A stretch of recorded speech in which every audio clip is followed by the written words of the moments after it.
I think Hyman's more valuable than Nylander to the Leafs, man.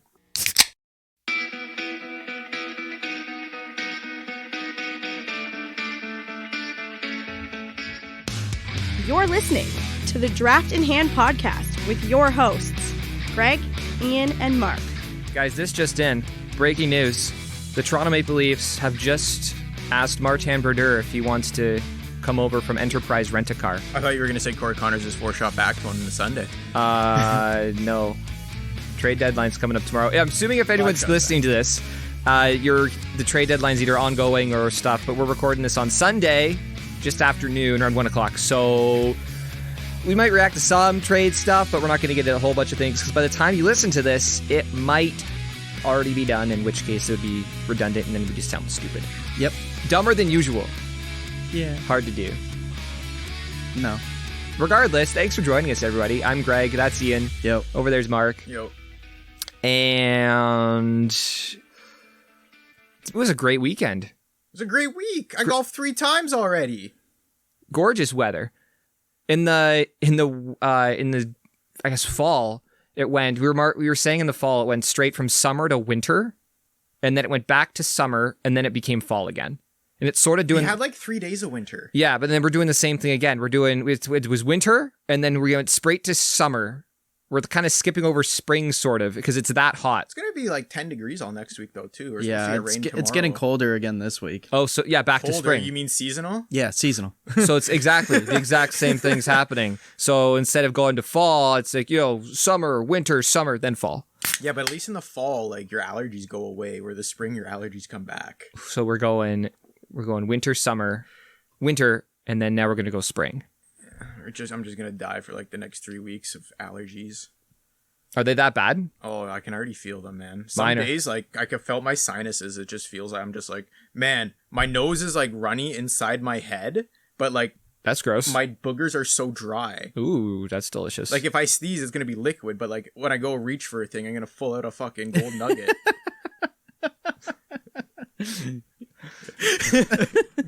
Place that in a treasure chest. 5,000 yen if you play Pokemon. Oh my god. Polka dollars.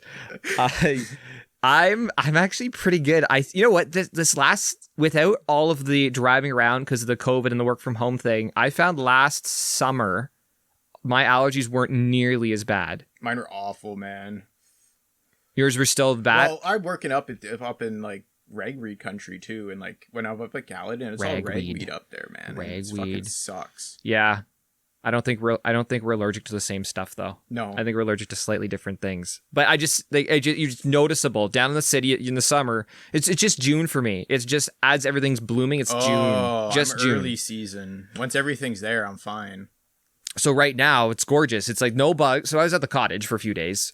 No bugs. There was a couple freak bugs that like you could just tell are frozen and just can't like reanimated themselves.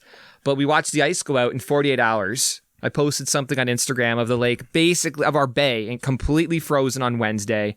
And Thursday there was a little bit of ice near our shoreline, and that was it. That's sick. And you could see it was crazy, just like a highway. Should have got like a time lapse of that. We could have actually set up a camera for like 2 days. You know, you said no bugs. Yeah, went golfing yesterday. Yeah. I didn't get bit by bugs, but apparently, like my dad's buddy Kurt and buddy Jordan, they got bit by mosquitoes. Yeah, but you never get. I never get by mosquitoes. I'm like, mosquitoes are already out already. I was like, man, it sucks to be everybody but me. Yeah, the gnats are getting heavy already. Are they really? Yeah. Well, you're at a golf course, Ian, so you see all the bugs. Yeah, especially early in the morning, I guess too. That's when they're not as bad early morning. There's no dew yet. Yeah. Oh, maybe. No, the dew's still there. Well, some days this week it was dewy. Just because it was nice weather. I got sunburnt. Did ya? Wow. Didn't take long. On Thursday or Wednesday? What day did we go golfing? Wednesday? Yeah, Wednesday. It's a rite of passage for Ian for the summer. Ian's got to get a little bit of a sunburn every summer. Well, until I remember to put on sunscreen. You burn really easily. Do they provide sunscreen for you? No. I feel like there should be a health and safety regulation. Yeah, I feel like they should. Yeah, like skin cancer. I don't want to share sunscreen with other people. Well, you're not putting the same sunscreen on. It's like, hey man, you're done your shift. Then you should have sunscreen. let me lather some of your sunscreen on me. You rub up against each other. Do you have any extra? Nobody's doing that. Yeah, I'm surprised at a golf course they don't have. Yeah, that should just be like a thing that they just have like a big pump on the side of the building. Yeah, like you could construct you got your like that orange every like when you go into like any like friggin' car place, they got that like orange soap with like the grit in it. Oh yeah. The in the oil. Like, that's in like every shop. It's standard. Yeah. Why don't you have sunscreen working outside? I don't know. Do you have a union? I'm gonna ask my foreman this. Where's the fucking sunscreen for the crew?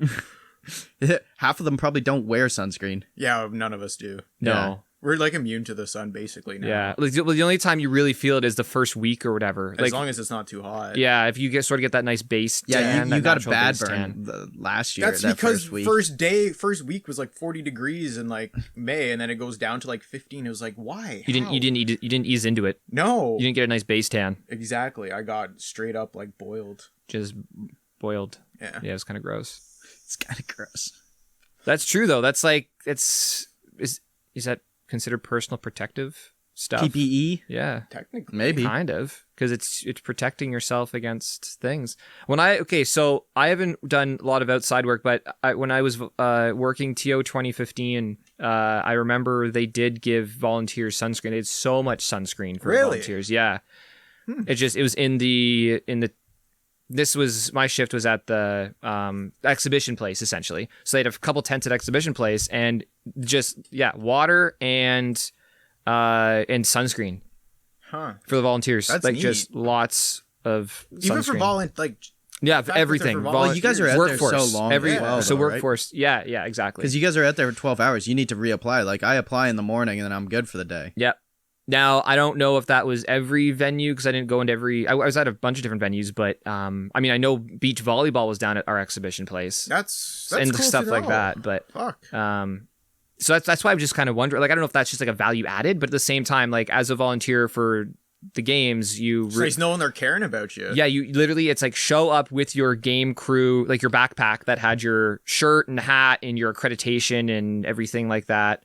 And did they feed volunteers lunches and shit too? Oh yeah, you had meal cards. Really? Oh yeah. Oh, 100%. That's fucking wicked. I think you got one meal card per X hour shift, and if you had a longer shift, you had a second meal card, and then the venue managers had extra meal cards that they could give to people if they had to stay later. Or whatever. Really? That's wicked. Yeah, they treated people well there, right? I wish if I had the time, I would have totally volunteered and shit like that. Well, my dad had meal cards that were like, it was blank, so venue-less, so he could go anywhere. Because he was driving around a VIP. Oh. Same with our friend Clifford, he was driving around a VIP. So wherever he was, he could just go and get something. Right, so you can't just walk in. If the time alluded to him. Yeah, so like say you had like the swimming venue up here, the Pan Am Sports Center. It's Toronto Pan Am Sports Center now. If you knew where the good hot dog was, if he was there, he'd go get the good hot dog. There weren't hot dogs, Mark. I'm just saying. But it's like I know where the good Canadian Tire is with the best sausage. Dude, I was out in Oshawa, and because my dad was watching boxing. I had the day off. I was lucky enough to have a blank accreditation cards because I had a roaming. Yeah, you were everywhere. Yeah, so the food out in Oshawa was just like this. I've been to buffets at good restaurants. And it doesn't compare? Yeah. Holy genuinely. shit. It was amazing. That's fucking sweet. Compared to that's cool to the know, downtown. If like I it got was time, I'm going to totally volunteer now if we ever get that thing. Just there's stuff around. And of course, there's different levels of service, right? Yeah, I also love free food. You have to work for it. It's part of your shift. I just like free stuff. You're volunteering, though. You're not technically working if you're volunteering. You're volunteering. Kind of, sort of. I don't look at that as work, though, because you're kind of doing it out of your own heart kind of. Yeah, you volunteered. You don't. Yeah, exactly. You're just not mandatory for your survival of life. You don't have to be there. Nobody's going to be upset if you don't show, if you're not there. Which is why I'm sort of like, yo, why don't you guys get sunscreen? Yeah. I forgot what we were talking about for a minute there. Yeah, that's why I'm just just going on some big tangents. Yeah. I don't even get sunscreen, and I'm surprised. Your foreman doesn't have I'm gonna say a big tub of it, but well, he's got he always had soap and sanitizer all last summer when we were working. Mm-hmm. And I mean, if it's up to you whether you. But I also have I have a thing of sunscreen in my truck all the time too. Just because as you go out, you go up to the trailer, you're golfing or whatever, you need sunscreen for your pasty friends, Ian. I usually have my own. I just hadn't put it on yet because it's been cold and it wasn't sunny, and then all of a sudden, hey, it's sunny and it's warm, and now I'm burnt. My brother was up in the Arctic this past year, and he said he went on hikes, and it wasn't really warm some days. But the sun reflecting off the snow is almost worse than sun. Yeah, exactly, and he gets sunburn pretty bad. But it's just he just said it was weird, like putting on sunscreen and it's like cold outside. Well, like if you go skiing and shit like that, people always say wear sunscreen on your face because of how bad the sun reflects off the snow. That and sunglasses are a must. Yeah, well, like if you have the ski goggles on. Yeah. Otherwise, you get that it's like snow. Well, I'm fine wearing my glasses skiing just because the sun doesn't. If the sun goes away from when they hit my lens, it doesn't like go straight to my eyes. Are your glasses UV? I think so. They don't change color, but they protect filter it from the sun. They filter. Yeah, I got you. Good feature. We're talking about sports. Welcome to the Draft Podcast. We're talking about sunscreen. That's a lot of fun. Okay, you guys want to start with Leaf stuff? We started with Leaf stuff last time. You know what I was thinking about this week? Because trade deadline and stuff. Do we miss Kasperi Kapanen or Andreas Janssen? Not really. Yeah, do you miss these guys? No. I honestly forgot they were Leafs. I kind of miss Kapanen, but at the same time, What do you miss about Kapanen?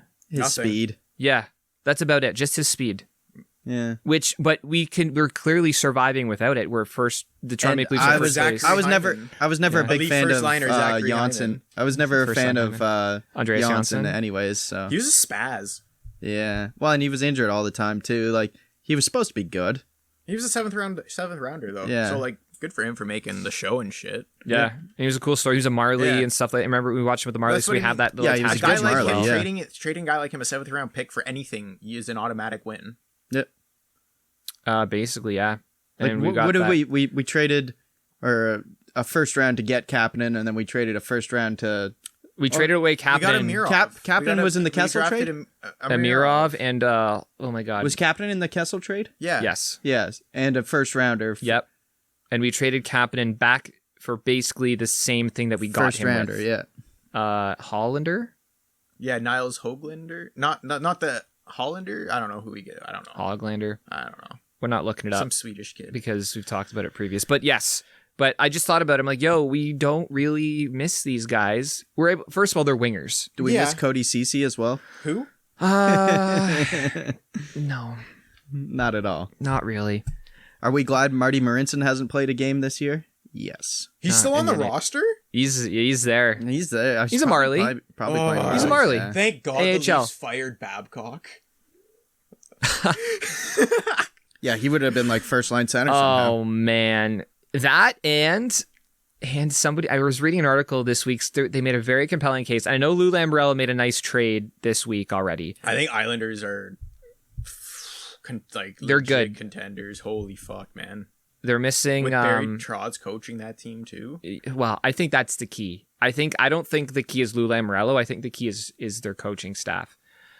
But as much as there's a compelling argument made earlier this week that Lou Lamoriello basically just didn't take advantage of the contracts, the very cheap entry-level deals that our young stars had, and he basically screwed up the Leafs for those 3 years.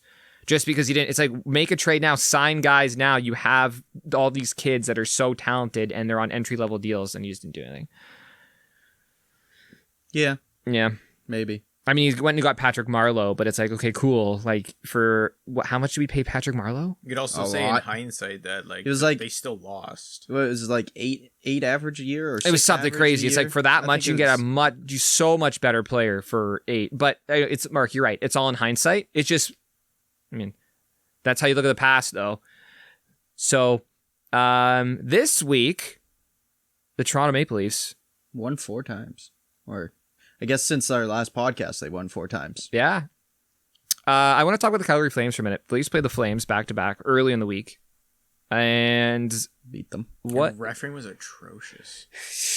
Fuck Lucic. I don't want to get triggered. That fucking Slewfoot. I don't want to get triggered and start going into that. How many times did I replay that back in the garage here? Oh my god. That was a couple. Holy fuck. But don't the Flames look awful? Yes. Like, they've looked awful for a while, but yeah, when you look worse than Philly, like something's wrong. They don't look worse than Buffalo. Yeah, I'm not using Buffalo as a thing anymore. No, that's not. They're not. It's not the baseline. That's not the lower basement. No, yeah, that's fair. They're just Is it fair. Detroit now? Detroit the low baseline? no. And Mark says it's Philadelphia, so it's Philadelphia. All right, cool. You haven't talked enough about Detroit in order to make them a baseline, Ian. Yeah, I don't. Whereas need Mark's to. talked about Philly. I'm trying to keep quiet and hoping they just kind of sneak up into the standings, and all of a sudden people will be like, "Wow." Well, the Detroit's not difference shit." is if the Red Wings weren't supposed to be good, they weren't trying to be good. Philadelphia at the start of the year, people were saying we're cup contenders. That's sort of the difference. Yeah, we all had. I think we all had them in our Uh, top 4 for East. we did, yeah, I did. I think we all did. And they're only 4 points out of it. It's not like they're dog shit, Mark. No, it's tough. It's Boston. Trying to catch Boston You're is a bit catching tough. Boston though. That's Like just you're not not going a- to catch Boston. There's just that aura around Boston that they're going to make the playoffs. And they're a -24. The Rangers are a +22 in goal differential, and the Flyers are a -24, and the Rangers are 1 point behind them. Like, There's a bit of an asterisk beside the Philadelphia because that -7 or -9 game or whatever. they've Flyers have been absolutely shit kicked a few times by teams, man. Yeah, I know. I know there's an asterisk, but Twice by the Flyers don't win. Rangers. The Flyers don't win pretty though. No, exactly. Yeah. Yeah, they lose big and they win. they don't win pretty. Scraping by. Yeah, they're they don't, beaten up. Yeah, So it's a little skewed, but it's also not incorrect. Like those numbers exist. They're factual. well, they are facts because they do exist. Yeah. Even though they do have a bit of an asterisk beside them, it's like, you know what? There's I've seen enough games to know that there's no asterisk. Okay, I want to talk about the Flames because I think that either they have the wrong coach or the wrong players, and there's just you could just tell that they're not having fun. Even remember how we were going off on I Matthew said about it Tkachuk. last time. They looked like they were I hate having fun Matthew with that Tkachuk. Trevelyan guy, and then they Trevelyan, bring in the yeah. 2 fucking hard nosed like Yep, coaches in, and they're like Matt Tkachuk. I almost didn't even notice him out there on either of those games, except yeah, when he didn't do anything dumb. no, no, sorry, that sentence was too long, Mark. He didn't do anything. That's it. No, but he normally you see him do something dumb if he's doing nothing as Yeah, well. exactly. I just assumed he would have done something stupid. I'm sure there was a hit that he did that was bad. Lucic was the only moron. Yeah. Yeah, but he's out. Yeah, exactly. You don't even have to finish that sentence. Ian's like, I don't think we could publish what I think about him. Dubé and Tanev, I think, were the only 2 Flames that were like, they look okay. And Tanev has looked very good every time the Leafs have played them this Yeah. year. Like he's the only one. I feel like he was holding their decor together. I guess like Giordano doesn't stand out either. Like he has He's- a nice goal. Yeah. You know. Giordano's far past his that Norris season. He's still okay, but And I think the times that Calgary has done well against Toronto, it was their goaltender. That it was Yep. Rittich that won that Yes. 1-2 game series. That yeah, just you're right. fucking It was held them in that. Yeah, not used to seeing teams. Who's in net? This week, Markstrom played a game? I think Markstrom didn't look like he gave a shit. Which yeah, I don't remember who. Just played an them. attitude. Like, I know you're like goalies aren't supposed to show like they give Emotion. a shit. Emotion. But he like legit looked like he did not give a fuck. Mm-hmm. There's a disconnect there. Like Yeah. an emotional disconnect. Like goals would go Emotional. in and like you'd think like he'd be upset. He just looked like he didn't. It was like fuck my team shit. I don't care. Yeah, just dismissive. Yeah, that's exactly. He's like like the whole team seemed like it. Yeah, Rittich played on the Sunday, Like, so nobody gives Markstrom a- must have played the Monday. And nobody gave a fuck. Like And they just signed that coach. They signed Sutter. I can't believe they signed him for 3 years. Well, he said, I'm not coming back unless you sign me to 3 years, which is so smart on his part. But like Calgary Flames, what the fuck are you doing? They need to get rid of the old WHL mentality. They need to get rid of Something. their entire mentality. That's what they Yeah. think the WHL style still works in the NHL. Is that what it is? I think What's the so. WHL style, Mark? Like hard nose, bump and grind, pucks in the quarter, hard hockey. Like Get up at 4 a.m. and bail. Hey, Brian- yeah, literally. Okay. Like the Brian Burke's like truculence and pugnacity. yeah, Belligerence. yeah, like Those no are- skill in create. There's no skill in, like they have Gaudreau and Monahan and Lindholm, and you think with those three They guys look like have- shit. They don't play with any skill and creativity anymore. Because they're not like, are they not allowed to, or they don't have any? It might, yeah, I it don't could think be- they're it could- allowed to. Yeah, it could be their system, right? Could be. And that's all comes down to coaching. So I have a question. Like the Leafs, under the Babcock system, there was no creativity, like Babcock was withholding Marner and Matthews' potential because he didn't want them to play with their top end, their skill. Right. And Keefe is just like, why would you not, like, what did you say, the guy, like, let him go free. Why would you thing and not a Ferrari or whatever the thing says? That analogy. Which one? About the car, and why would you drive a car like a Civic if it's a Ferrari? Something like that. Oh. Yeah. I can't think of it off the top of my head. But you know what I'm saying? It's just like, why would you like hold back like your dogs when you know they can win you games? Yeah, like why buy a Ferrari to have it sit in your driveway kind of thing? Well, yeah, back when Babcock was coach too, like Matthews and Marner were playing like 15, 16 minutes a game. If they were lucky, if they were good boys. Why are you with... Exactly. And now they're averaging in order like for them 20. to be good boys, they had to be pucks in the corner, pucks deep. Yeah, now they average over 22 or around 22 minutes. Yeah. Team Blur. Gotta be a good pro. Be good pro. Gotta dump the pucks deep. Gotta be a good pro in the NHL before you get your ice time. Yeah. Why can't you just be better than everybody to get your ice time? I'm trying to think of a dumbass answer to, but I can't. I'm like, I don't. Yes. No, but I feel like yes. I agree with you. I think the Flames, like, their whole style is just fucked because of what they've hired to run the team. I think that they just need to clean house entirely. Because I don't think their roster's Keep who bad. you want. I don't think the roster's awful. No, they because they have their bumpers and grinders and they have their skill players.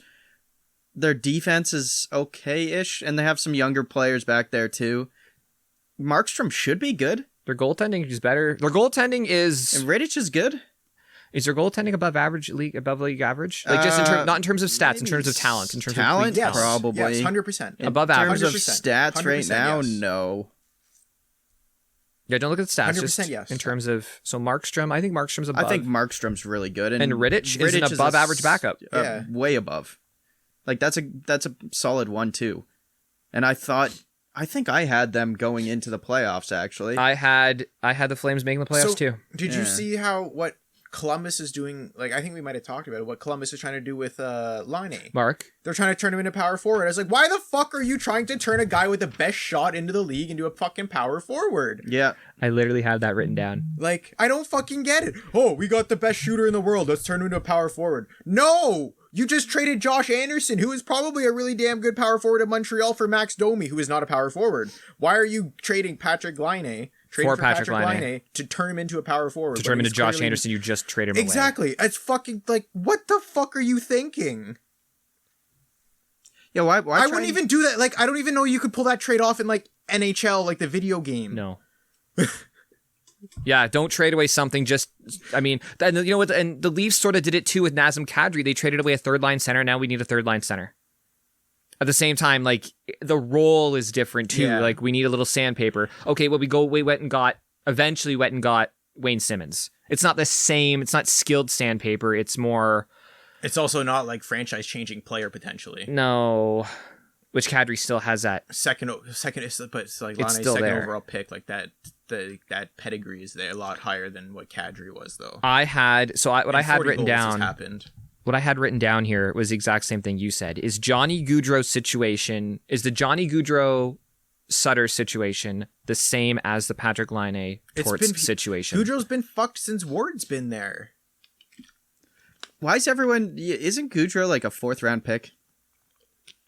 Gaudreau's also, like, you watch him still play. Yeah, I know he's amazing, the guy's, but, like, everyone's, like... What are his numbers, Ian? Trying to throw it on him. No, he's drafted in the 4th round. I'm not saying he's playing like shit because his coaches aren't letting him play his style. He's got 29 points in 41 games. 29-41, okay. Which is not good Gaudreau How many numbers. times has he been point per game player recently? Not for the last 3 years, I think. Not for the last few, right? I think since Ward has been there. Mm-hmm, okay. Basically since Trevelling left. I got it. Hold on. Yeah. He in 18-19. So the last full season, he was 99 points. Fuck. In 82 games. And then the season before, he was 84 in 80. That's point per game. That's sick, man. That's what the Flames need. He did it twice. But he's done it twice, right? But he's done it twice. It's not a mistake if it happens twice. No, I legit I think Gaudreau is a top 10 point player in the league when, like, he's allowed to do what the fuck he wants to do on the ice. Yeah, and it's got to be the system, or they're not doing something right. Like, yeah, I don't know. Is it maybe he doesn't have I mean, who was he playing with in those? Who was his Monahan. center? It was Monahan. Still Those Monahan years, back right? then, yeah. Has Monahan lost a step or something? Who was it? I don't think Who was so. his winger back on the then, other though? side? Frolic. He had Frolic for a year. He had Lindholm 1 year. Lindholm was a year's 99-point Yeah, season. that was Lind. So the same three guys are on the team, right? I think Frolic was the year before. They don't play them together anymore. I don't think. No, they don't. Lindholm Those three. centers the second line now. Yeah. Maybe he shouldn't. Hey, Stack a top line. Get 100-point player. Yeah. I say you put your best players together because they all think the same way. I'll play with speed. Well, they all play at a game at a speed that they all can think the same. Yeah, speed. I mean, yeah, like mentally Yeah. speed and Yeah. physically speed. Like, yeah, both. Should have been more specific. Yeah, the Flames are so. If the Flames have decided, obviously, internally, that they wouldn't sign their coach for 3 years. They wouldn't bring in a coach midway through the season and give him a 3-year extension. They wouldn't sign a goalie like Markstrom either. Well, if their mindset wasn't to go his style for 3 years. Oh my God, yeah. So sorry. Gaudreau is gone. in the for off sure. season. Gaudreau, yeah. Is he free agent? No. Did I miss Next that? year. Next year. He has Like- 1 year left. Oh, okay. Next year. But I'm might not assuming, protect him. Or he's exposed. Yeah. if I'm Seattle, I'd take Gaudreau. Now, I wasn't high on Gaudreau in our fantasy stuff. But that's because not It fantasy. doesn't matter. He's not It's a doesn't hit. free first or second line player. yeah, If we did a points league, you'd be a lot higher on Gaudreau. because it was his tertiary stats, yes. Yep. But there was something with the Calgary Flames just wasn't sitting right with me at the start of the year. I still picked them because I still thought they had enough talent to get in. Oh, guess how many hits he's at now? 7. Yeah, I'm going to go 8. 8. Oh, wow. Like he 8 times as many hits as last. Sutter leaned over. If you don't hit somebody this shift, I'm gonna kill you. How many, Oh my how God. many hits has he had in past Sutter. years? Last year Stop. he had 1. How many years before that, though? I don't know. Not a lot. He's never been a hitter. No, but like if he has 8 hits already in a shortened season and he's never had over like say 5 hits a season in his life. that's a Yeah. system. Yeah. Maybe. Yeah, you're trying to look at basically what he's doing is a product of the system, and you're trying to just look at it from a statistical Yeah. standpoint. I don't know if you could make that I'm just- comparable, but it's likely. Yeah. You're not saying that that's a direct thing and that's complete causation, but man, The most he's had is 26 in a season, and that was 2015, 2016. you try But then to get he's in at the league 9, at that point 16, 12. Like, he had 12 the year he had Oh, yeah, 99 so, points. yeah. Remember, if you hit guys, you don't have the puck. Yeah. He doesn't have the puck as much. A lot this year, probably because dump and chase, Gaudreau, dump it. But when I dump the puck, I give it away. I lose. coach. Yeah, I have it. And when I dump the puck in, I don't have I'm it. not big enough to get it back from the guy because I'm 5'8". Maybe if I hold on to it and skate around them, we'll score more. No, dump it in, Gaudreau. Yeah. What do they use as their power play break in? I Do don't they know. use the drop? I don't know. A lot of I don't teams remember. use the I don't drop. think so. I don't know. I have no idea. I didn't pay attention. That's a good question though, because that's a philosophical one. Yeah, Well, there's it's the just one you like- fire in the corner and you go crash and bang, and it's a 50-50 puck essentially. Yeah, but if you got a goal, you can play the puck. The puck's just out of the zone. If you dump it in smartly, no, but Yeah. I Yeah. know, but yeah, like you got to dump it into the opposite corner, then overload the one side. Like you got to stack guys on the opposite side and have it ring around. yeah, if you but wanna then dump as on the power defense, play. you know exactly that's a lot easier I to know. stop that when you know he's dumping it in this way. I wonder where the puck's gonna go, and everybody's gonna go to where the puck's gonna be on this side. Yeah. This happened the last time 5 seconds ago. Yeah. It's Well- like when the guy's skating with the puck, he can make decisions on it like an instant just based on reaction. Yeah.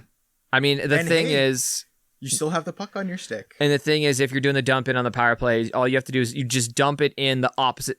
You dump it in on the side of their best defenseman on the ice, because then it arrives on the weaker side of the ice, and you overload and you try to get the puck back with your stronger guys, like 2-on-1 on that side of the ice. Yeah. But fuck, It's so like I can't think. it's so like caveman hockey when I think about it now. Who's the biggest caveman coach in the league right now?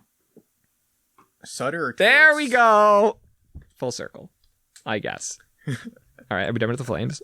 Yeah. I'm done with the Flames. I don't like the Flames. Like, oh man. Well, I like some Flames. I don't like fucking Matthew Tkachuk, so Even I don't when I was like a him. kid, I was like, the dump and chase is just so dumb. Yeah, it's a little. It works for some. If you have the right guys on the ice, do it like properly. But like, if you have the personnel to do it, sure. But like, Matthew Tkachuk, great dump and chase player. He loves crashing a bag. so is Hyman. Yeah, sure. But Hyman, don't go dumping the puck in when you got Mitch and Austin. Exactly. They can carry the puck in. Also, Hyman doesn't do that though. He carries the puck in when he does. Hyman's unreal at gaining the blue line. I think we're transitioning to the Leafs here. Now, the Leafs power play, speaking of break-in, part of the reason, well, we talked about this last week, they looked atrocious because they're not moving the puck, but their power play break-in, they're not doing it with speed right now. The pass back, the drop back entry or whatever, and maybe, Mark, this is right, let's not try new shit right now because we'll wait till playoffs. Maybe we'll save our best pitch till later, till the fourth and fifth inning, to the third time through the order. What a novel concept! You have to be good enough in order to get that deep, and the Leafs are their first place. But if you're not attacking the neutral zone and center ice with speed initially, the drop back pass doesn't work anyways. No. The whole premise of the drop back is speed. You have to attack the other team's blue line. You're supposed to mistime the other team at their blue line. Yeah, and then you can't do that if you're going slow. No, and they're going too slow. These guys are so good that they can skate forwards and backwards well enough that it doesn't forwards and backwards doesn't matter. Timing. Yeah. It doesn't matter. No. So I just think that they need to.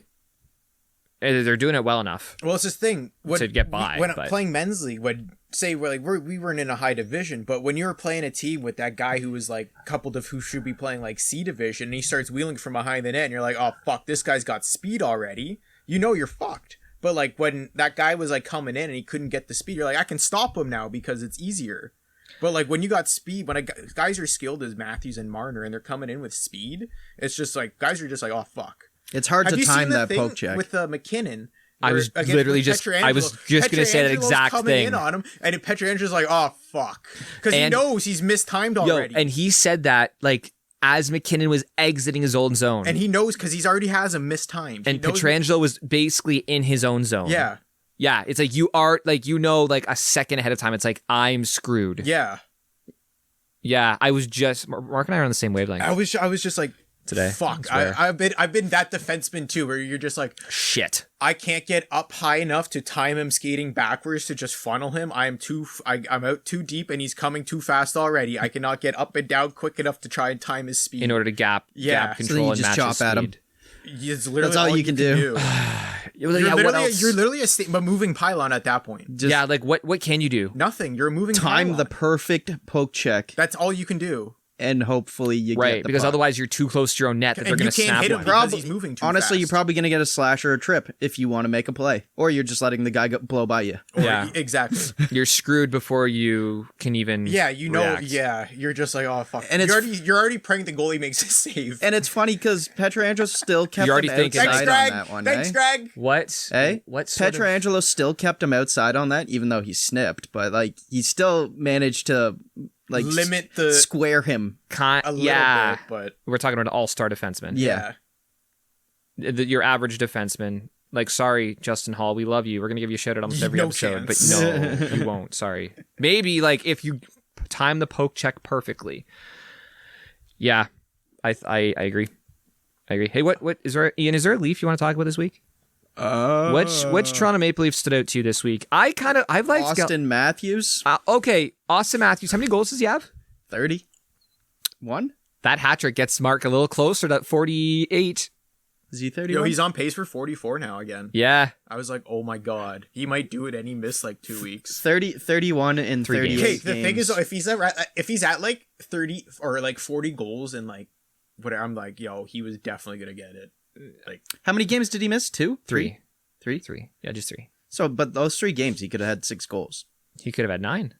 He could have had 9. Could have had 12. Depends who you're playing. Maybe not 12.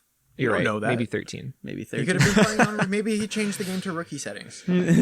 Oh, he's playing on rookie, Mark. Hey, yeah. Yesterday was rookie settings for him. Yeah, they were playing Ottawa though, and they still gave up 4 goals. Fucking Ottawa still tried to make it 5. look like a playoff game. Every time Ottawa plays Toronto, they try and make it look like a playoff game. It's like they have something Shabbat's to in the prove. lineup. Because Thomas Chabot is really fucking good. Connor Brown's going like he's 7 about goals to win the Stanley seven Cup. games, 7 goals or something like that. Yeah. Seven game goal scoring streak. Good for Connor Brown. Sens record. Yeah, Broke Spezza's record. Yeah, that's nice funny. against in a game against Jason Spezza. That's really cool. I too. said Spezza was gonna fight him after it. He didn't. I was hoping. He would. Spezza probably congratulated him. yeah, He that's probably cool. did. Yeah, he's probably like, good job. That's cool. Spezza's like, I don't care about the organization anymore. I'm sure a little bit. Yeah, exactly. He does a little bit. I've liked Galchenyuk, man. Yeah, he looked good on the Matthews line yesterday. Yeah, he didn't look out of place. He didn't look fantastic, but like he didn't have to look good on that line. Everybody doesn't look fantastic beside Marner and Matthews. Everybody looks normal. Like Hyman sort of he's got probably- used to it he's over probably- yeah, 3-4 that's what seasons. I mean. Like he's probably not used to playing with them yet. Like he goes from playing with Tavares, who is not that fast, and then he's all of a sudden, oh fuck, I'm playing with Marner. This guy's fast. The pace. I think he should also have a lot more points than what he has right now too. That dude has been snake bitten, and he's given so many passes where guys just haven't finished too. Watch him carefully. He makes some really skilled passes. There was one pass. Galchenyuk? He did like a spinorama top circle this week, and like it was like a back pass Yeah. between his legs. Yeah. I'm like right on the guy's tape. I'm like he doesn't. Gave that The one- dude's got insane vision. He doesn't have the greatest foot speed, No. but and he then can he pass, man. He bangs though. he does. Yeah. He gets into the hard places. And he works hard because he knows he has to. Like, this is probably his last chance at the NHL. Really. And I mean, he's still he's young. going to earn a contract. He's earned a contract. But Yeah. this is his last chance to like Earn Really good stay on a money. nice team. Yeah, or else yeah. you're just going to be playing on like Sabres Phoenix. Yeah. or the Red Wings or something. Yeah, but Red Wings are up and Red coming. Wings are like a decent organization though. Like you're not going to be playing in nice organizations. You know what I mean? Oh, Like you're going to be playing for Arizona. You're going to be playing for Arizona. This is a family. We treat our family like What's the salary cap? What's the salary basement? We're terrible. We're terrible people. We're not as bad as Arizona. What's though. hockey? Oh, the desert. Yeah. Good stuff. Who did the Leafs have this weekend? Canucks. Vancouver. They're not playing until the 16th. Saturday. They have Canucks Saturday. They got 4 different teams this week. That's so weird. Yeah, it's a bit of a different- Canadians tomorrow, Monday. Oh, Leafs got a Monday game. Sick. Tuesday Monday. they got Flames. Nice. Yep. Thursday they got Jets. Saturday they got Are they at Canucks. home this week? I guess all the games are early. Okay. They sick. they were just on their road trip, Oh, so yeah, yeah. they must Yeah. be at home. Cool. So So Leafs got 4 games this week. that's right. That's good for Hyman. 4 different teams too. And trade, yeah. They don't have like a series for a while. And then the next week they have Jets 3 times. Yeah, exactly. Perfect. Cool. Fuck. Yeah. You know what? The one thing I'm Good going to week of mention. hockey. Hyman's not going to get a lot of points in playoffs. No, he's going to be fine. Might. He'll be fine. Those games they usually are. Well, it's either really low scoring or really high scoring in the Jets. I just games. assume that nobody can score in Hellebuck because So- that good. That's fair. There So could be a back-to-back, so Swa might be in net. you mentioned good those are though, all too. early games, right? What was it with everybody complaining about 9 p.m. games? Like that's why They're the everybody. best. That's why everyone hates Actually, Toronto. 8 p.m. is the best. I hate 9 p.m. 8 p.m. because I'm up at 5:30. 8 You're up- p.m. you're is up my early. favorite. The 8 p.m. games. Oh, you just hear all these people bitching and complaining about 9 p.m. It's like it's in fucking Calgary. Like it's there 7 Everyone's o'clock. complaining Chill the 'cause fuck out. all the people that probably are don't working. know that there is a time difference. Oh, I know it. They're Why? probably the same people that think their high beams are their night lights. Oh my god. I know maybe. exactly why the game was at 9. I just didn't want it to be at 9. No, but it's in Cal. It's like you're on the road, guys, and that's why people hate Toronto because it's all about us all the time. As it should be. Yeah, fair. I mean, there's nothing wrong with having that opinion, but that's why people hate Toronto. How much people. more does Toronto make than all those other teams that are bitching about us? A lot. Yeah. A lot of money. Yeah. Lots of money. Lots of Canadian teams are all pretty good for money. Yeah, for the most part. Maybe not Ottawa. They're Depends how many times they play Montreal and Toronto in a year. Ooh, wow. I'm not going to disagree, but I hope they do better. They're a good man. Ottawa. Did you guys watch the Ottawa game recently? Yesterday. Ottawa. Yeah, Ottawa. It was Leafs Ottawa, but Yeah. Ottawa. They've been scrappy. They're- I don't know how much Yeah. we can say about the Ottawa Senators than we have. They don't have much to say. Like, they have Shabbat. I love watching Shabbat play, man. That And young goalie is Bathurst- pretty Batherson- good, actually. Forsberg? Yeah, Forsberg's not too Batherson bad. and Nick Paul are really, really, really fucking good too. They've taken the AHL route, so that's kind of cool. Like So they've done the development. So thing. that who is it? Mathot? I think what Mathot said is not incorrect. Yeah, he mentioned this before that the Senators. Well, he said the Senators are going to be way better than the Leafs in like 3 to 5 years or whatever. I don't think he's incorrect anymore. 3 to 5 years, no. I don't. Yeah, I'm like these. They're not going to be way better. Maybe I don't think way better, but I think they could be just as good. Well, that was his thing though. Yeah, his thing was that they could be. Like they're going to be on par. I think they'll be on par. They have pieces. They can to be on par. there. They can be there. The thing with the Senators is they've drafted well so far. They have Shabbat. They have Stützle. Oh, they always draft well though. They got to develop now too. That's half the equation. So they develop well too at the same time. I hope so. I hope you're right. I'd love to see the Senators do great. I'd love to see that rivalry. I love going to Ottawa for games too. I don't love paying big prices for their tickets, but yeah, yes. well, you go to see the Leafs. I go see the Flyers for like $20. Hey, how much were our tickets? It was like $40. I'd go see the Preds. I don't even think they were that much. Fuck, I'd go see and the place was fucking empty. We could have moved to wherever we felt like in the place. Yeah. When we went to Ottawa last, this was a few years ago now, but we thought about doing that, going early and watching like it was like the Rangers. Yeah. And then 2 nights later the Leafs. And then that way you can actually purchase the tickets through the Senators. Yeah. Box office, because that's what they'll do. Well, because they do the tiering for their prices. Dynamic pricing. Yeah, like the Jays used to do. Everybody does that now. Except for Toronto. Toronto's just like, nope, still $400 for a ticket. Have fun. Every price is a high price in Arizona, Toronto. $400. I think Toronto was the Buffalo, only $400. Doesn't have dynamic pricing. Yeah. They don't need it. Montreal does it, though. Montreal does it. Yeah. Crazy. I think the Yankees do as well.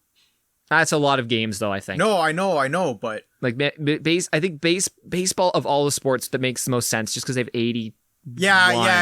And I know you know Montreal... what I mean? They're bad teams. Well, I don't know if Montreal still does it, but I know they used to, because I remember... No, they still do. Because I went to a game in Ottawa with my dad. We saw San Jose and Ottawa, and then we saw San Jose and Montreal. And cool. They weren't the lowest price, or they were the lowest price. I think they weren't the lowest because they were a West team. Yeah. But this was when San Jose was really good too. So me and my dad saw like two. And if it would be a Saturday, good games. it wouldn't be the lowest price if it was a Saturday. Yeah, I don't remember. It could have been a week or something. Like it might have been my reading week or some shit. I don't know. They'll bump the price up if it's a weekend game or if it's an opponent that's draws. Toronto, Toronto or Ottawa, I assume, because they're the closest fan Or even bases. like Pittsburgh or like just teams with like guys. Like those like Pittsburgh's up there in the tiering just because they have Sidney Crosby. Back then he was Edmonton is up there because they have Connor McDoink. Yep, 100%. And kids are like, oh, I want to go see him, and their parents are like, I guess I'll get a ticket for this game. I guess so. My kid has his jersey. Yeah, but the Yankees like a Tuesday evening game against the Kansas City Royals. Like, I'd still go. Same. I can't wait for fucking baseball to come back. I'm so jealous of those fucking fans of the Jays games right now. You can go move to the States. I don't want to. No. I'm just jealous because, like, I've been waiting so long to, like, go to a baseball game. And because I'm not a fucking bandwagon fan. I go to the games when the Jays are fucking shit. Yo, I've been to some shit. Okay, let's talk about Jays later. Hang on, we're still on the hockey thing. We're still on the hockey thing. Hold that thought. What else we got? So I watched the Carolina Hurricanes a few times this week. I really wanted to see what Mrazek looked like. Dougie Hamilton is so. Hey, didn't Detroit beat them yesterday? I have Dougie Hamilton's name written down too, Mark. We're on the same wavelength again. Yeah, you want to talk about Hamilton? How good is Hamilton? #Norris Trophy. You think so? He's gonna get nominated. He's gonna be top 3, I think. He's gonna be in the convo. Yeah. He's gonna get the nom. Whatever the finalist, I guess, is the term for it. He's gonna get nominated for sure. Yeah, Detroit goes and loses 7-1 to Nashville on Thursday, and then beats Carolina in a shootout yesterday. Isn't that funny? What the hell? Isn't that funny how that works out? Specifically, I mean, it's hard not to notice Hamilton because he's so good. He shoots a ton. He puts a puck on the net a ton. He drives the play. His passing's incredible. He's so many primary assists as a defenseman. It's incredible. Yeah. Now, granted, you have to have guys that can beat goalies on forward, and they do. Oh yeah. Between Svechnikov and Aho, Natchez and Trocheck and Aho and Niederreiter and Stahl. They got guys that can. They got guys that can beat having guys. A career year at fucking 33 or 34 years old. So I was watching Carolina, Florida. I want to see a Carolina, Florida. Dude, they're good. Playoffs? Yeah, I would love. I'm kind of. I wouldn't be surprised if that's what it was. I'm kind of tired of Tampa Bay. A little. You know what? Tampa's just too good. You know what I like? You know what I don't like watching with Tampa Bay? I think I mentioned this before. It's their arena. lighting Yeah, and their it's camera dull. angle. I don't like. It's just like ugh. It's like watching the San Jose games. Those teams. Yeah. Yeah. But Carolina, Florida, I hope that would be must-watch hockey.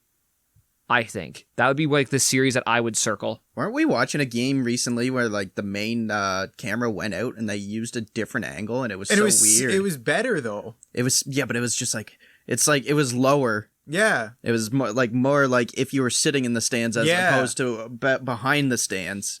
Yes. And I it was understand just what you mean. like, this is a weird angle. Like it was hard to see like the close boards and in the corner, but it Okay. was The still flow of the cool. game up the middle was Like you could see the speed. a lot better. Yeah. Which game was it? No clue. I can't don't remember. even I think it might have been Dallas something. Yeah, it might have been the Dallas game we were watching part of Interesting. earlier in the week. Interesting. Yeah, 100%. Like Was it change. playing Yeah, the Chicago? angle. I don't remember. Because like for Leaf games, we usually get like because nosebleeds, whatever. But Sure. the odd time I've sat in like the golds or like up close, like Shoot. you don't realize how fast you miss so much of the game because of how fast these people are. I watched. There was one Marley game I went to in the past few years, and I sat like second row. And this is AHL, so Yeah. it's American Hockey League. But I'm like, we don't usually sit. We usually sit like second from the back, just because like we want to see the whole play. Like we want to But see the things best thing develop. is you get to see the little skill shit they do with the puck and Yeah. like split second reactions. Like How he just big. legit backhand toe dragged and then sauced it. You don't notice that on TV. You know. It's just like, oh, we passed it. No, but you don't realize why did that pass not make it through? It's because he did a little backhand toe drag and tried to sauce it between the guy's legs, and it just hit the guy's tendon guard on the back of his skate, Yeah. and deflected a millimeter, but over the 40-foot pass that was going to be, that turns out to miss. And when you're that pass. close to the game, you're just like, holy fuck. That's what, because I think Kessel was still in the Leafs. Watching Kessel shoot a puck and just like his just speed, just Kessel's nuts, though. A to B was insane. Like the dude was standing still and then he was at the other blue line. Like I in no I don't know if time. I told you guys. I was on the ice with Kessel once. You Like, said you were on the ice with Shen and you were a better skater than him. He's not good. He's not good. That Okay. means we can skate better than Luke Sheddian. Oh my God. Luke Shen couldn't do. If you know what a slalom is, The on Yeah. one foot. He Ah. couldn't do 1 foot slaloms, period. Bozak had his skates on. Bozak had Shen's skates on. Because all their gear was in Ottawa. Yeah, Because Bozak's a good skater though. yeah, but Bozak was using a pair of Shen skates because Bozak didn't have his gear because I guess they were playing in Ottawa the next Yeah. night and their gear was on the road. So Shen couldn't. This was like 10 years ago. But that same year I was on the ice with Phil Kessel for a promo thing, and he was just like, it was basically like some promo thing where if you won a contest, you got to go on the ice and play with Phil Kessel. So they were just mucking around. They put the nets like widthwise at the hash marks. And Phil Kessel like wasn't even trying really. He just like passed around. But he gets basically face-off dot to face-off dot widthwise on the ice in 3 steps. Yeah. he just Three steps. Like he doop, doop, doop, That's what like it was like- across the ice. That's what it was like watching him live. I'm like looking at him at the blue line. I'm like, where the fuck did he go? yeah.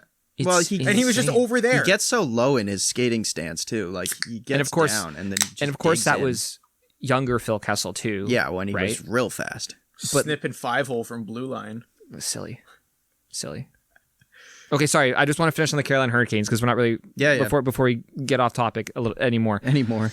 I really liked watching Mrazek. Athletic, square, aggressive. I think he. Got a shutout first game. Yeah. Right? I think it, and I've said this before. If he got it, and I use the term, if he got his shit together, just in terms, if he could stay healthy and be consistent and not chase after pucks that are at the hash marks and crash into forwards. That's what happened in the David Ayers game. I still don't know what the fuck happened. That was Clifford that ran into him. Yeah, too. but He ran into Clifford. Yeah, I know. Let's be honest. Clifford didn't do anything wrong. and then the injury earlier this year was kind of a freak injury. He broke his finger or Something You can't, crazy. that's But it's like, man, stay that's in the not going to slow lineup. him down. Stay in the lineup. He could be a top 5, and I say top 5 because I'm sort of Fantasy projecting? quantifying it as opposed to saying he could be an elite goaltender because it's like how many elite goaltenders are there? Okay, He's top 5 because Carolina's unreal too. Yeah, Yeah. it's the same reason. way as Vasilevsky is unreal behind Tampa. Yeah. Like they work with each other. Like Yeah. not every goalie would be great facing like in a system, whereas Yeah, I think Vasilevsky's a different kind of goalie though. you can guess that, but until you for sure know. But Mrazek, we're talking about Mrazek. Yeah, Mrazek behind Carolina, he could be he could be incredible if he stays in the lineup. But he's a free agent at the end of the year. He is, and I think with between Mrazek and Nedeljkovic, who's also Nedeljkovic, I find Nedeljkovic really tidy. Like he cleans up a lot of stuff. I just know he's got nice numbers from fantasy. He does, but I actually got a chance to watch him, so that was those two guys. I would run those two guys back if I was Carolina. I know the Canes are high on him. Yeah, you don't need Reimer. Sorry, Reimer. Reimer's just been there. He's been holding the fort down. He's been doing a great job. Reimer's gonna get a nice contract from somebody. Yeah, I think he'll get a nice couple year. I think he'll get a 2-year job backup somewhere. Maybe, yeah, or like a B spot, like a tandem. Would you mind him if Leafs don't sign Freddie? Would you like a Campbell or Reimer 1-2? Wouldn't hate that. Neither would I. For like a lot, you'd save a lot of money. You'd save a ton of money. You might be able to sign Hyman. You sign Hyman, Hyman and Rielly with that. Yeah, effectively. Would Reimer want to come back here after what the media and fans said about him? Probably not. If guys want to win, I think the fans like them. Yeah, I love the guy.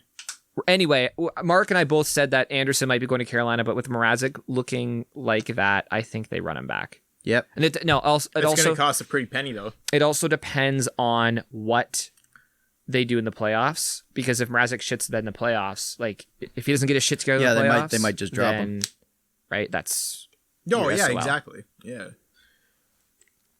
So that's what I have to say about the Hurricanes. Really liked Mrazek. Really great to see him back. Looks great, and I finally got to see this Nedeljkovic. It's funny. Did you pay attention to Aho at all? Yeah. Oh yeah. Dude, like you almost won't hear that guy like all game, but like he's so defensively sound, and then like you look at him, 2 points. What did he do? How did he get 2 points? Why and how? Yeah. Yeah, Trocheck too, man. Trocheck's is Trocheck's amazing. I can't believe really good. They got Trocheck from Florida for that cheap last year. That's a joke. Yeah. He was having such a bad year. I couldn't believe it, man. Huge discount. He was injured for the last season and a half, just off and on.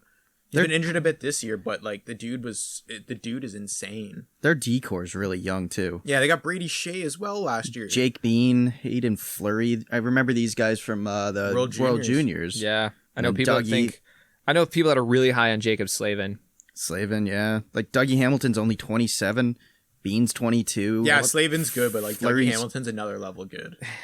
Yeah, Fleury's 24. Slavin's 26. Like, Jesus. There's some defensemen that are so good. It's like you can't compare them. Yeah. You know what I mean? Like Roman Josi, Hedman, Hamilton. That's it. There's maybe a couple other, like John Carlson, maybe Rielly. Not this year. Not so much this year. But in the past. Just last year. And I mean, it's tough. But so when you say Slavin's good, it's like, okay, well, yeah, you can't. Yeah. You're not comparing them to God tier. No, Slavin's good. Like he's not close to like that Hedman. Hedman's a UFA, I'm pretty sure. Unit. Is Hedman a UFA? No. Even if he is, he's got to get locked up. Hold on. No. Hedman's got like 3 years left. Hold on. No. I think he's. Let's pull up cap friendly. Somebody stick handle in the corner while I pick this up. I pull up cap friendly. I don't have a stick. Oh yeah, fuck. Stick handle in the corner. Did you see Connor's fucking ace the other day, Ian? Yeah. Oh, fucking beauty. Where the fuck are the Carolina Hurricanes? 6 hole. Yeah, it was. What's he at to start the day today? He's -6. He's 5 shots back at Matz, who's -11. Yeah, that guy went off yesterday though, right? Okay, here I got it. -7 on the back 9. Jesus. Yeah, he is a unrestricted free agent, Dougie Hamilton. I thought you said Hedman. You said Hedman. I'm so sorry. I meant Hamilton. I'm so sorry. We're talking about too many guys. Confusing me. I was like, I know Hamilton is, but Hedman isn't. Sorry. Hamilton and all the goalies in Carolina are up. Yeah. Nedeljkovic is an RFA. Yeah, I know that. Sorry. I didn't know. Said Hedman, I was like, you said Hedman. I was like, I was like, no. Hamilton. I was like, Hamilton. I know Hamilton is. Wait, what's Hedman? Let's just look at Hedman. 5 years. Yeah. Yeah, Hedman's locked up for a long time. Yeah. And McDonough, 6 years. And Sergachev, 3. Damn. Yeah. And Tampa's defense. And Savard. Do you guys want to talk about Savard for a second? Dennis? No. If we're there. I wanted him to go to the Leafs. David Savard? Yeah. Yeah. Well, he was a Leaf killer last year. Yeah. He was. 8 those minutes against the Leafs. I fucking hate the Tampa's caps. Blocked every shot, hit every body. Pissing me off. well, it's Yeah, their D's too good. That's not fair. How does he even fit on their team? How do they have the salary cap? on long-term Oh, wait. IR. Yeah. They're circumventing so fucking hard. And they're like, yo, Stevie Y, take 25%. I'll send you something nice in the mail. Yeah, and really. I mean, what do you think about that trade? That I don't mind it. They got a 4th round pick for holding cap. Yeah, Leafs basically got a pick for holding Liner, remember? So For a minute, Vegas yeah. could get him. You got a fourth round pick It's the for same thing. holding It's all cap 25% circumventing. cap. I guess the Leafs did it, so I can't really argue. It's Like yeah, Savard's a little. UFA But, after like, this year, Tampa's right? clearly exploiting it. Tampa's doing it to an extent that's far beyond. Like, I'm not mad because it's in the rules. Exactly. It's just like, God, why does the best team in the league have to do this? Yeah. What the It's shit? like, fuck, we're gonna start hating them like the Yankees. And I don't want to hate Tampa because I love Tampa. You've They're been down there for a good. game. Fucking that organization's done a lot for my family too. Yeah. So that's a good. It's nice for them, but at the same time, fuck you guys. Yeah, I was like, I fucking don't want to start hating you like I hate the Yankees because you're so good. So it's not. It'll never be that. Well, it's a way for a rich team to take advantage. Stay rich. Yeah, which I think the Leafs are going to do something big because I got Freddie on the LTIR now, Yeah. That's Maybe. 5? and I think the Leafs are going to do something massive because I don't think the Leafs have a chance once the realignment goes back to normal. So you think this is their year? They kind of have to go all in this year because there's no way they're coming out of the division with Boston, Tampa, and Florida next year. That'll easily be that's the new Pacific. Thunderdome! Atlantic. Yeah, there's no way the Leafs are coming No, out but of that. how California was crazy. Oh, good yeah, yeah. before. But you think Now about this it, is there's no way the Leafs are coming out of that. I'm gonna say there's no way, but This is the easiest way they're going to get to this is the easiest route they're gonna have. Yeah. and they have to. I honestly think they have to go all in this year. Boston's kind of on their way down though. Like, I don't know if Rask is coming back. Okay, but then you also got Tampa and Florida and Ottawa on the way up. I understand. Montreal. Yep, Montreal's good too. Detroit as well is coming up as like In a few Not- years, not yeah. next yeah, but year, I'm also but yeah. saying, but also Florida and Tampa are still going to be good in 3 years. You'd think so. They should be. Like, Actually, I wouldn't be surprised if Detroit's No, pushing back in. maybe, but they're not gonna. They'll But be a you know what I playoff mean? contender, not a like Stanley if Cup you look contender. in the next 5 No, years, no. I'm saying just pushing kinda like playoff, in- not contender. Yeah, same. if you look in the next Same 3 to thing. 5 years, or even like just whatever, this is the best year the Leafs have to make a deep run. I agree. They still got to beat Winnipeg or Edmonton. Okay, it's easier to beat Winnipeg than it is when you have Florida and Tampa and Boston in your division. Yeah. Yeah, like name one team in the Canadian League that's better than those three. Like the only like Exactly. There the only There slight isn't. the only slight comparable is Winnipeg just because of Hellebuck. I was gonna say the only is Hellebuck shutting the door. Is basically Hellebuck But locking at down the a same time, series. you're beating a goalie. You're not beating a team. Yeah, I know. Yeah, But which they- is always hockey. And That's hockey. their Yeah, exactly, that's defense hockey. isn't as anywhere close to as good as Tampa's. No. Anywhere. How many defensemen does Winnipeg have that would make One. the Tampa Bay team? Josh Morrissey probably. Can you name more than one? Yeah, that's probably it. That would make the top 6 in Tampa. Pullman, just because I think his name's Pionk? sick. Pionk. Oh, maybe Pionk too. Pionk. So 2. I don't 2 know. Winnipeg I don't even defensemen know. would make the Tampa Bay roster. Yeah. Maybe. Maybe. That's a maybe. That's And, hard. they'd be replacing Cernak, and Cernak's a really good defenseman. Yeah, so I don't know if they want to do that Exactly. because he's one of those grinding defensemen. How the too. fuck is Tampa? How do we let Tampa get this good? It's Stevie Y.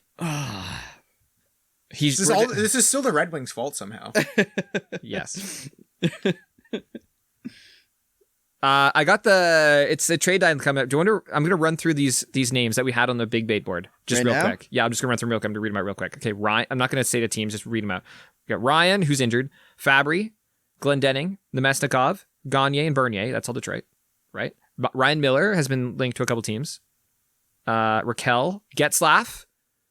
Mark's excited that there's been some Getzlaff rumors because Mark put him on our big bait board. Taylor Hall. Fuck Taylor Hall. Stahl went to Montreal. Yeah. Marlowe. We got a bunch of Nashville Predators on here. We got Forsberg, No, I don't think Colin and anybody's going Granlund. from Nashville now. No, I don't. No, not anymore. We have Boone Jenner on here, and we have Savard, who just got traded. Arizona, we got Hjalmarsson and Goligoski. We have Laine. I think he's gonna get traded. That'd be fun. I honestly think the Leafs might have. I think the Leafs have asked about him. Didn't I make I know you made that comment, but I legit think the Leafs have probably asked That'd about be him. so funny. I think the fact that he's an RFA at the end What's of the his year, too. contract like right He's now? an RFA. He's still RFA. But is he like? He's still RFA at the end of the year. He's restricted free agent. So it's a small contract, right? Like he's on a. I think he's $5 million exactly. Is he? Who else you got? Keep I'll read reading the him out. rest. Keep reading him out. We got Jeff Carter, Yep. Thanasiu from LA. Mm-hmm.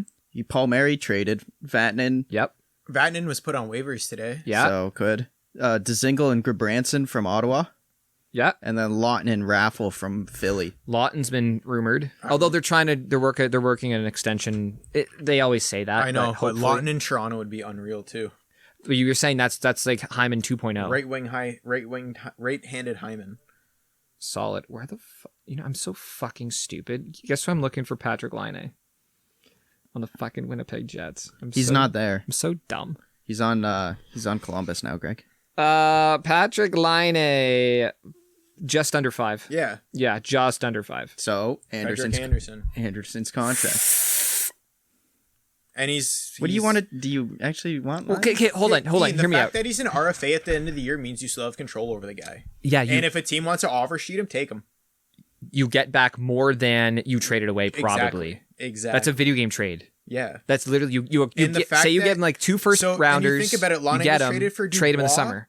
And Roslovic, his value is a lot less than that. Or He's a left winger. Yeah, Laine and he Roslovic can play both.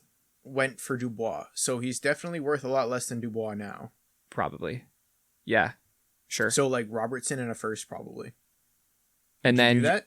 and I was gonna say something more like Liljegren in a first or whatever, but then you trade him because he's an RFA. You trade him to a team that's willing to sign him, and you get that back. You get those assets back in the summer. Don't even.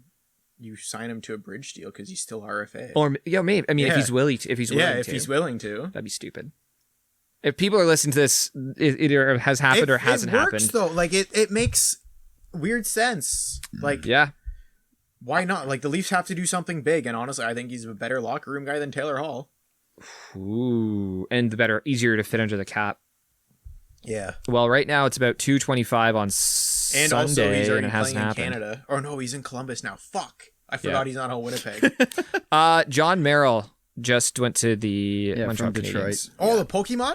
Yeah, he's a water type Nice. They also, for a 5th round pick. They also in traded Nemeth Verbeek. yesterday. Detroit. Patrick Nemeth? Yeah. Okay, so we started. Do you guys want to do the 7th inning stretch now? Let's do the 7th let's inning do stretch, 7. and then the last thing I want to talk about, just one real quick, Hockey. because you mentioned Taylor Hall. I Sure. think that, like, how bad a season would it be for the Sabres? Like, the ultimate check mark for total failure is if they don't get a 1st round pick for Hall. Or Taylor Hall. They don't re-sign Taylor Hall either, and he leaves for nothing. Imagine. It's probably gonna happen. Like, the season's I already a don't- mess. The season's already a mess for Buffalo. So imagine that they don't get anything for him, or they get like a 2nd rounder and a prospect. Like yeah, that's but you can't if that's what's to do get for people Taylor want it? Hall. How is Patrick Laine good at what's Patrick Laine's value that if he gets traded, if Taylor Hall's going for that little? I know, Taylor Hall's an MVP. a former MVP. Yeah. But it's also like, as the GM, as management of the Sabres, you have to turn around and look at management and say, management, we gambled and lost, and we had to pay $8 million for essentially a 2nd round draft I got pick. a random thing going. If Taylor Hall or Laine gets traded, Yeah. the fucking trade deadline is gonna be fucking Bonanzas? off the hook tomorrow or on Monday. Cause like that'll be, if one of those guys get traded, it'll be for such little value that every team is just gonna be Fuck throwing it. the fucking fire at the fucking, like every gas on the fire. Yeah. Oh, because everything's so little. Well, Everything's and going if for a team like Toronto or Tampa or Boston make a splash for a player that big, Mhm. well, Dominoes. no, they're the I hope elite it. teams I in the hope that league. doesn't Arms happen race. If because those teams Detroit's are just that going to lose good- all their assets for But no, nothing. but those teams Yeah. are already that good. Now the team's not as good as them. They have to do something to try and be just as good as those teams now. yeah, So here's a question: Was trading for Palmieri and Zajac, was that Lou Lamoriello's basically signal for he's going all in? Yes. Like, to me, that's a Lou Lamoriello all in, because Lou Lamoriello Yes. doesn't seem like a Taylor Hall guy, No, etc. I couldn't believe he got those from the Islanders, from the jersey for that cheap. And withheld 50%. Yeah, Like, Palmieri's not amazing, but he's he's consistent. dude, he's still a first line player. And I think he fits in really He's a well 30 with goal Torts. scorer, man. Remember when we were putting together Team Canada? Remember how all those check boxes for like, hey, make sure we have like numbers, like multiple center icemen or people who can play center. Zajac is just another center to slot onto a wing or maybe take a face off from the other side. They got Pajot last year, and then they got Zay. I'm like, what the fuck? You got Pajot last year. You don't need more centers, dude. Yeah, Lou Lamoriello is basically building an Olympic team that's not like crazy high skill, but like multiple in terms of just he has guys that can play center they lost on a Anders whim. Lee for the year, but I think Palmieri's a better sniper than Lee. What wing are they? The same wing? No, They're opposite, right? they're opposite. They're opposite, But Lee's your captain, so it's a little harder. Yeah. Probably more in the locker room, but he can be around though. yeah, He'll be around. yeah.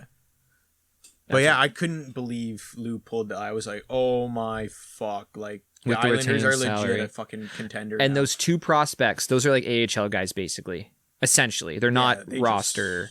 They're contracts in order to make it to balance it out. I Yeah. think. But he got a first round pick. New Jersey got a first round pick, and they had to pay. They paid for the first round pick in terms of withholding salary. Yeah. Dude, That's what I mean. Like, but that wasn't even a lot, though. If you're going to retain salary, I think players are going to go like fucking wildfire. What was the Savard? It was a first rounder and something.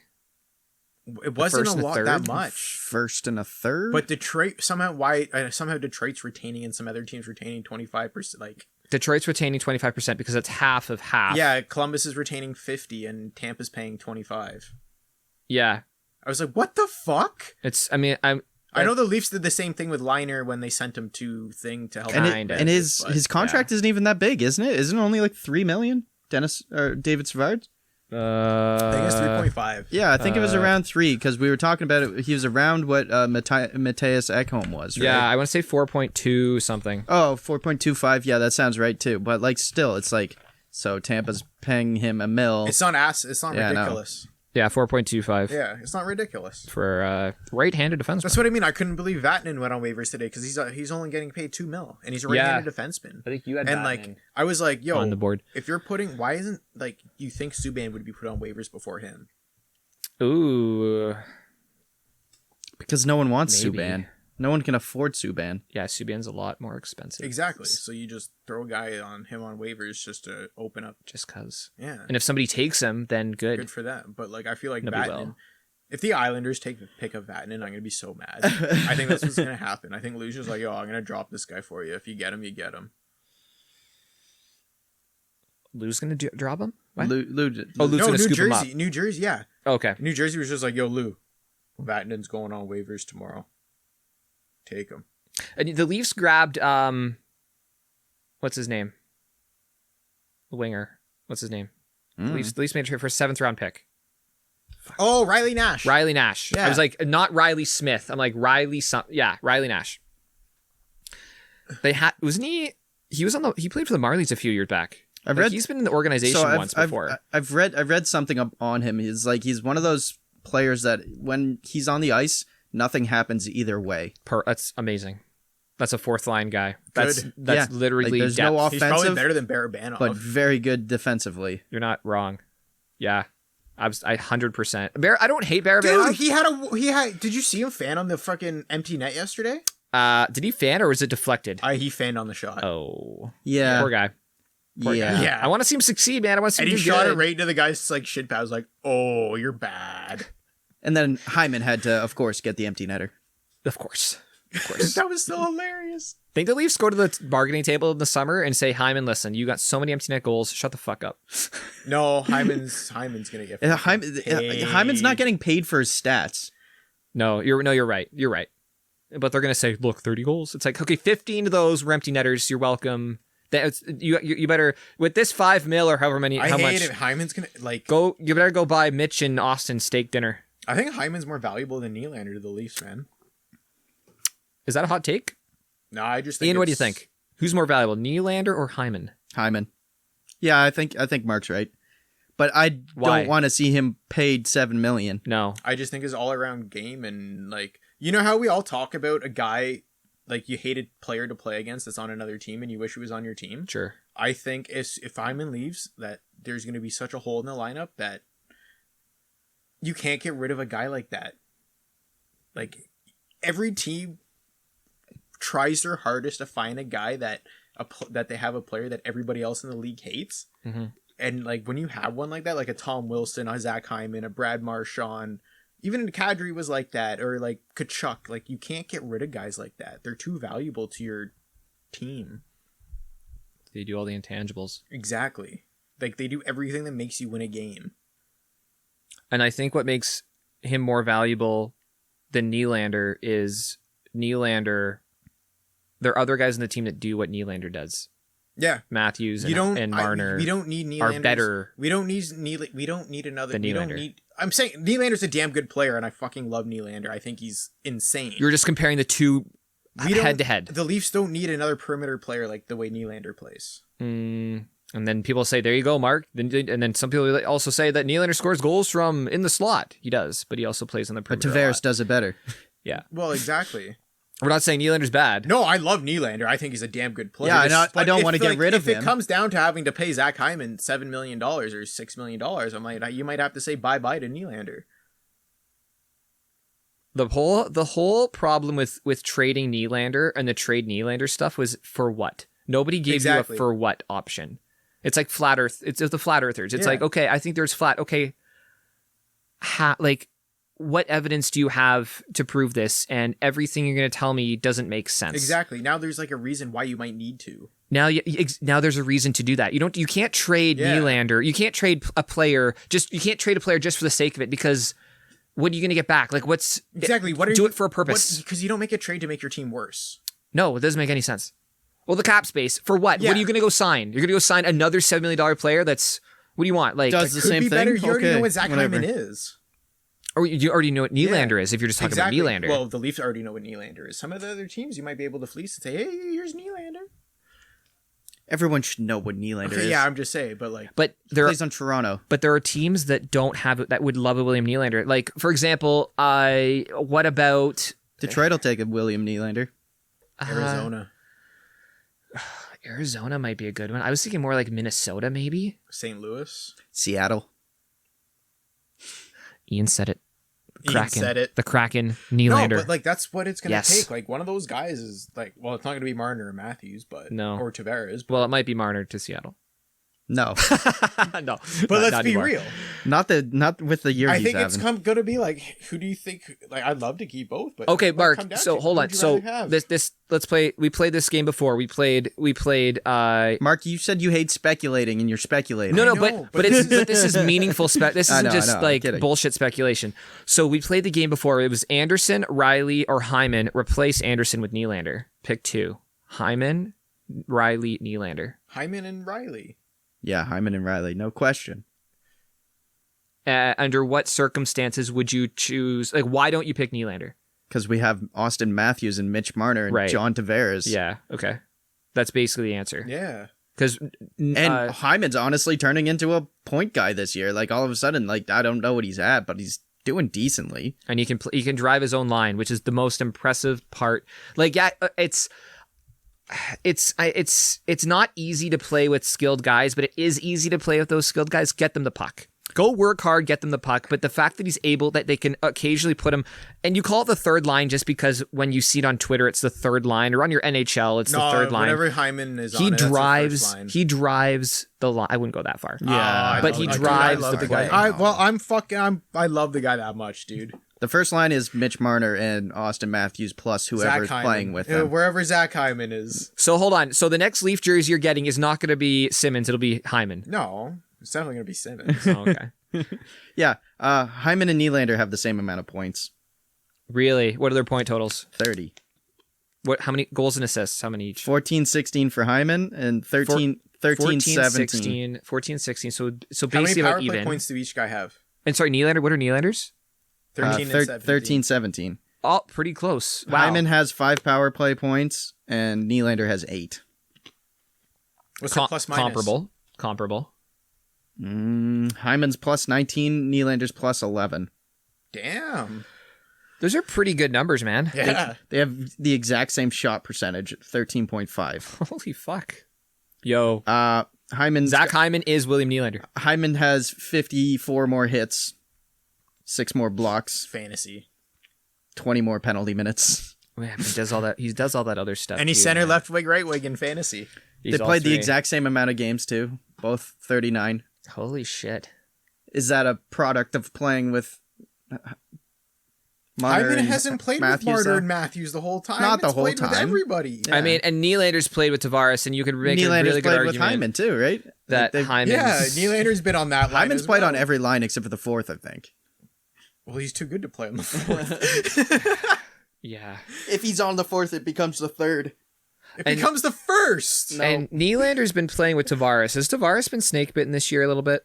What are Tavares' numbers? Tavares needs to stay on his feet. Tavares is You really noticed 33 his- points, Tavares' skating is 33 points, 12 goals, 21 not assists. good. That's What's fine. his plus minus? Sorry, how many points? Plus 13. How many points? Plus 13 for Tavares. How many points? 33. 33 points in how many games? 41. So 66 on a season. Yeah. That's a little low for him, but not It's not low. He's had some good looks, but 10 power play points though. Solid. What's his face-off percentage? 56. Oh, that's good. that's what you want. That's 56.7. Tavares is going to be a guy that He's gonna be money in the playoffs. yeah, honestly, like you roll through the regular season and you're like you're This year. His okay, strength's gonna show up. declining numbers, but in the playoffs, that's when everyone's going to be like, oh yeah, we have John Tavares. Same with Thornton and same with Simmons. And we said this I think we said this last week, but at the start of the season, it was all about this team is less good in the regular season based on their signings because of Kapanen and Janssen that we got rid of. I mentioned at the start of the show, and then a couple other guys we got rid of that are point guys regular season. But this team is built for the playoffs. We're still first place in the National Hockey League, so nobody's complaining about that. But Who? the Leafs, They're first place overall now? I think so. Yeah, 1 point As of up this on morning. like Tampa, Carolina. Oh, sick. Yeah, like what does it doesn't mean because it's 4 leagues, right? No, I'm just like sick. Yeah, thumbs up. But the Leafs aren't built I for a remember the Leafs regular were like season. 5 or 6 points behind them at like a couple weeks ago. Oh yeah, and then I mean Yeah, they no, I'm won just out this like week. good. No, that's what I mean. Like good for them. That means the other teams have lost a bit. Well, Leafs have won, what, 5 straight? 6 straight. 6 straight. Well, if your name's Jack Campbell, you've won 11 straight. Yep. Yeah. Even though this first game was like in January. You know what time it is? 7th inning. Let's go to the 7th inning stretch. Way go. We usually go with something non-sports related here, but I wanted to take a minute and recognize and reflect on how impressive the Jack Campbell win streak is. We're in an era of data, of stats. We're also in an era of saying era. Era. My ears bleed every time I hear salary cap era and bullshit like that. But we're in an era of stats. Some call them statistics. We even have special stats called advanced stats. And with stats comes records and record keeping. As more games are played and more seasons pass, as one era leads into another, fuck me. You're triggering yourself right now. As time passes, more records are packed away. And as hockey changes, some records become so monstrous, so unachievable, they seemingly will never be broken. We're not going to see many 13-8 games anymore. Nobody's scoring 10 points a game. I mean, it could happen, and it's exciting to think we have a couple guys in the league right now who just might pull it off if the Oilers ever played the Sabres. But a game was with over 100 years of history. It's hard to break records. So what we do, and broadcast networks are great at this, is make up sub-records. Records that are more and more detailed, more and more niche. Like, fastest player in Leafs history to reach thing by this age. Like, okay, cool, but that shows rate of progress from a comparable starting point, fine. But some stats, some records are so random to pay attention to. Like, fastest 3 goals scored in franchise history based on time on ice. You know, as opposed to 3 goals within the same game. Or youngest goalie in franchise history to win back-to-back games on the road. Like, relax, Vegas. Yeah. Or most assists by a player in consecutive games against the same opponent on days that begin with a T. Like you guys know what I mean, right? You're reaching. Exactly the records that require a huge description. The more specific a record is, the less valuable it is. I hold the record for longest jump rope streak at my cottage. You're the only one that's done jump rope. Yeah, I'm also second and third. See, like it's so specific, it's meaningless. And because sports and leagues are recording so many things or so many stats, there are more and more records. That's where Jack Campbell's 11 consecutive wins comes in. Now, so 10, now it's 11. Yeah. It's a simple record. It's straightforward, doesn't have any special asterisks or require any special explanation. Longest win streak in Maple Leafs history. And then the other one at 11 wins is longest win streak to start a season in NHL history. So, and of course, you know, the Leafs have been around for a century. The NHL has been around for, I guess, around the same amount of time. So the three guys that Jack Campbell is tied with, Ross Roche, this is from the Leafs record, 1925, Jacques Plante in the 70-71 season, and Felix Potvin in the 93-94 season. It's cool because those three guys are so spread out. It demonstrates, spread out in terms of years, it demonstrates how difficult this was to do. Ross Roche's initial record of 9 consecutive wins, that's almost 100 years ago. That's almost one whole pandemic ago. As I mentioned, broadcasters are great at highlighting records, and oftentimes players are seemingly unaware that they've accomplished anything, because who cares they've scored the third most points in franchise history in second periods when the game begins a period in a tie in the month of February on a leap year. But 10 straight wins, the Leafs knew about that one. The players knew. That one was huge. This one was meaningful to these guys. And of all the bullshittiest records the media finds in the corner of their data sheet, I feel not enough was made of this one. Records are cool. They're important. And they'll always be a part of sports. But some are more significant than others. And with the Leafs being over 100 years old and having a new win streak like that, a team that's been famously bad at winning recently, that's cool to see. And I'm glad we all got to see it.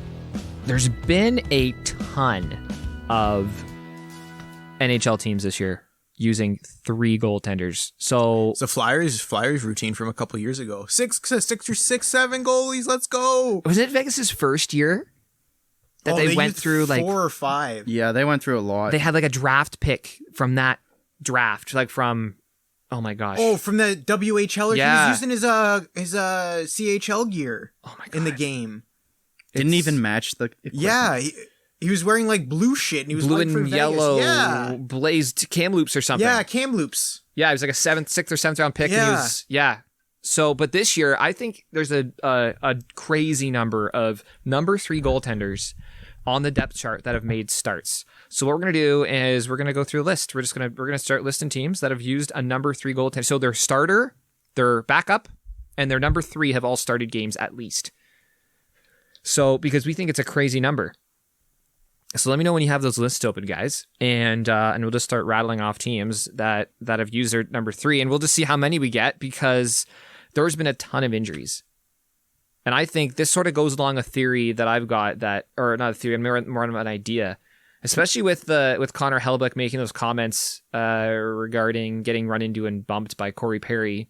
I think goaltenders might start getting a little. If I was an NHL goaltender, I'd start getting a little bit more prickly in terms of getting my stick up and blocker out and stick into wrists, and maybe my stick gets accidentally, like, if I'm getting run into, if I sign a contract, I want an extra $5,000 to pay a league fine for sticking a guy, because don't come near me. Eddie Belfour, Ron Hextall, those guys those guys would swing their stick around. Yeah, you would not get close to those guys. It's almost easier to list the teams that haven't used 3 goaltenders at this point. Let's go through the ones that have, just we can, like, all of them. Almost. Yeah. Florida. So Florida's used. Dallas hasn't. Who's Florida's number? Sorry, are these? No, Florida and Dallas haven't. Oh, so Florida. So Carolina has. Tampa has. So who's Carolina used? Carolina's Neglovich, used. Reimer, and Mrazek, right? Yeah. Yeah. Tampa has. Tampa's McElhaney and Gibson. And Chris Gibson, Marley. Yes, that's right. And yeah. Nashville's used 3. Kaskasuo. Did he start? Yeah, he started a game. He didn't start. He didn't start though. Okay, we're looking for But guys he- that started. Oh, okay. But I he think went he- in. Yeah, he went in for a minute. Yeah. I wanted guys that started. Okay. So not them. Okay. Blackhawks. Blackhawks have Yeah, used they- 3. Yep. Delia. Della, Subban, and the other guy. Lankinen. I get Lankinen and Kak. I know. Yeah, Lankinen. Lankinen's he's their number 1 basically Detroit. right now. Detroit has Who's Detroit used? Grice, Bernier, and Picard. X Marley. Yep. X Marley. Yep. That's 3 ex Marleys just in that division. Yeah. We've gone through a lot of goaltenders.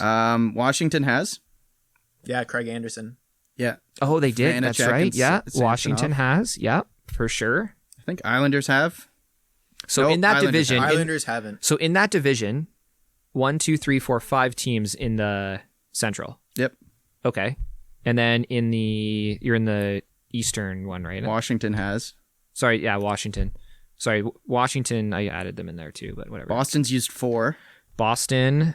Valdar and Swayman. yeah, It's not- Swayman. It's like Vlader or something or Vladar, whatever. I don't know. Boston. Sounds like Vader. Vader. Darth Vader. It's Darth Yeah. Vader. Boston has. I You think said Islanders, Ian? Islanders have. Islanders haven't. They've And- used just Sorokin and Varlamov all year. Islanders, Okay. Pittsburgh, and Philly haven't. I can't believe Philly hasn't used. Rangers. Rangers have. Philly doesn't even play with a goalie half the time. Like fuck. Shesterkin, Gorgiev, and Kincaid. Yeah. Jersey. I think they have. Jersey has for sure. Dell. Yeah. Yeah, Aaron Dell. Yeah, that's right. Another ex Marley. No, use a Leaf. Yeah. Still. Would have He- Would have been. sent down to the Marlies. Hey, would have I don't think he ever played with them, but would have doesn't been a matter. Marley, but He was Marlies techni- weren't playing at the time. he was That's technically why. an true, ex yeah. Marley. Buffalo has, but we'll just skip Buffalo because they don't matter. no, Buffalo counts. Throw them on No, the they list. don't. Who are the three goalies that started for Buffalo? Olmark, Hutton, and The guy Colorado got. Tokarski. Tokarski. No, Dubnik. Johnson. Oh, John. Yes. Yeah, Johnson. Tokarski. Oh, Tokarski. I thought they had Ross Johnson play too. Well, they might have, but they. Yeah, Tokarski. It's not on their On their team thing. right I thought at they had right another guy now. play too. Okay. Sorry. From the is this the East, right? We East. have Washington, Boston, New York, Rangers, New Jersey, and Buffalo. Anyone else? Nope, that's Okay. the league. That's the thing. Okay. Toronto has. Toronto has. That's Montreal. Yeah. Nope. No. Montreal's only used Price and Allen. Oh, Price is hurt right now, so they might. Well, yeah. They called up Caden Primo. Okay, so they have, but they haven't started yet. No. Anyone? Winnipeg has. Winnipeg. Comrie's played 1 game. Did he start? Yep. Winnipeg. Okay. Cool. Edmonton hasn't, I don't think. I don't think they have either. Nope. No. No. Calgary? Because they used the Koskinen the whole time till Yeah. Smith got hurt. That's right. Yeah, he was Or playing Smith back to came back back. and Yes. everything. And now never- they're like, Koskinen, you're shit. Yeah, really. Calgary hasn't. Calgary, nope. Vancouver hasn't. Really? Ottawa definitely has. Ottawa, yeah, for sure. Ottawa has. Ottawa's used For sure. 5 starting goalies. You know, okay, the one thing I'm going to mention with Forsberg, I think he gets moved because he hasn't changed his gear. He's still wearing all Winnipeg Jets gear. And so I think they've either just told him, it's like, man, like, don't even bother getting new gear because you're probably on the move again. Realistically. Like, that's the only reason they Makes have. sense. Yeah, basically. But in terms of Calgary, Vancouver, Edmonton, and See, Montreal, I all of don't- them have only started I two. don't know. I don't know if Colorado has because they just picked up Dubnik. So I think they've only used 2 right now. I think so as well. Yeah. Okay, so not Colorado. No. No, Vegas Colorado's been Grubauer. and Basically, the other guy. and, The other guy started like Hunter 11 Misk. times. No, what's his name? Miska. No. It's Johansson. No, Colorado. Jonas Johansson. No, they've had another goalie play his though with name? them too. Oh, okay. Well, he's not on the score app. Yeah. Frank What's Kuz his name? hasn't Frank. played. Yeah, Francouz. No, He their hasn't other played. backup. He's been injured all year. Okay, can you look at? Colorado has another goalie.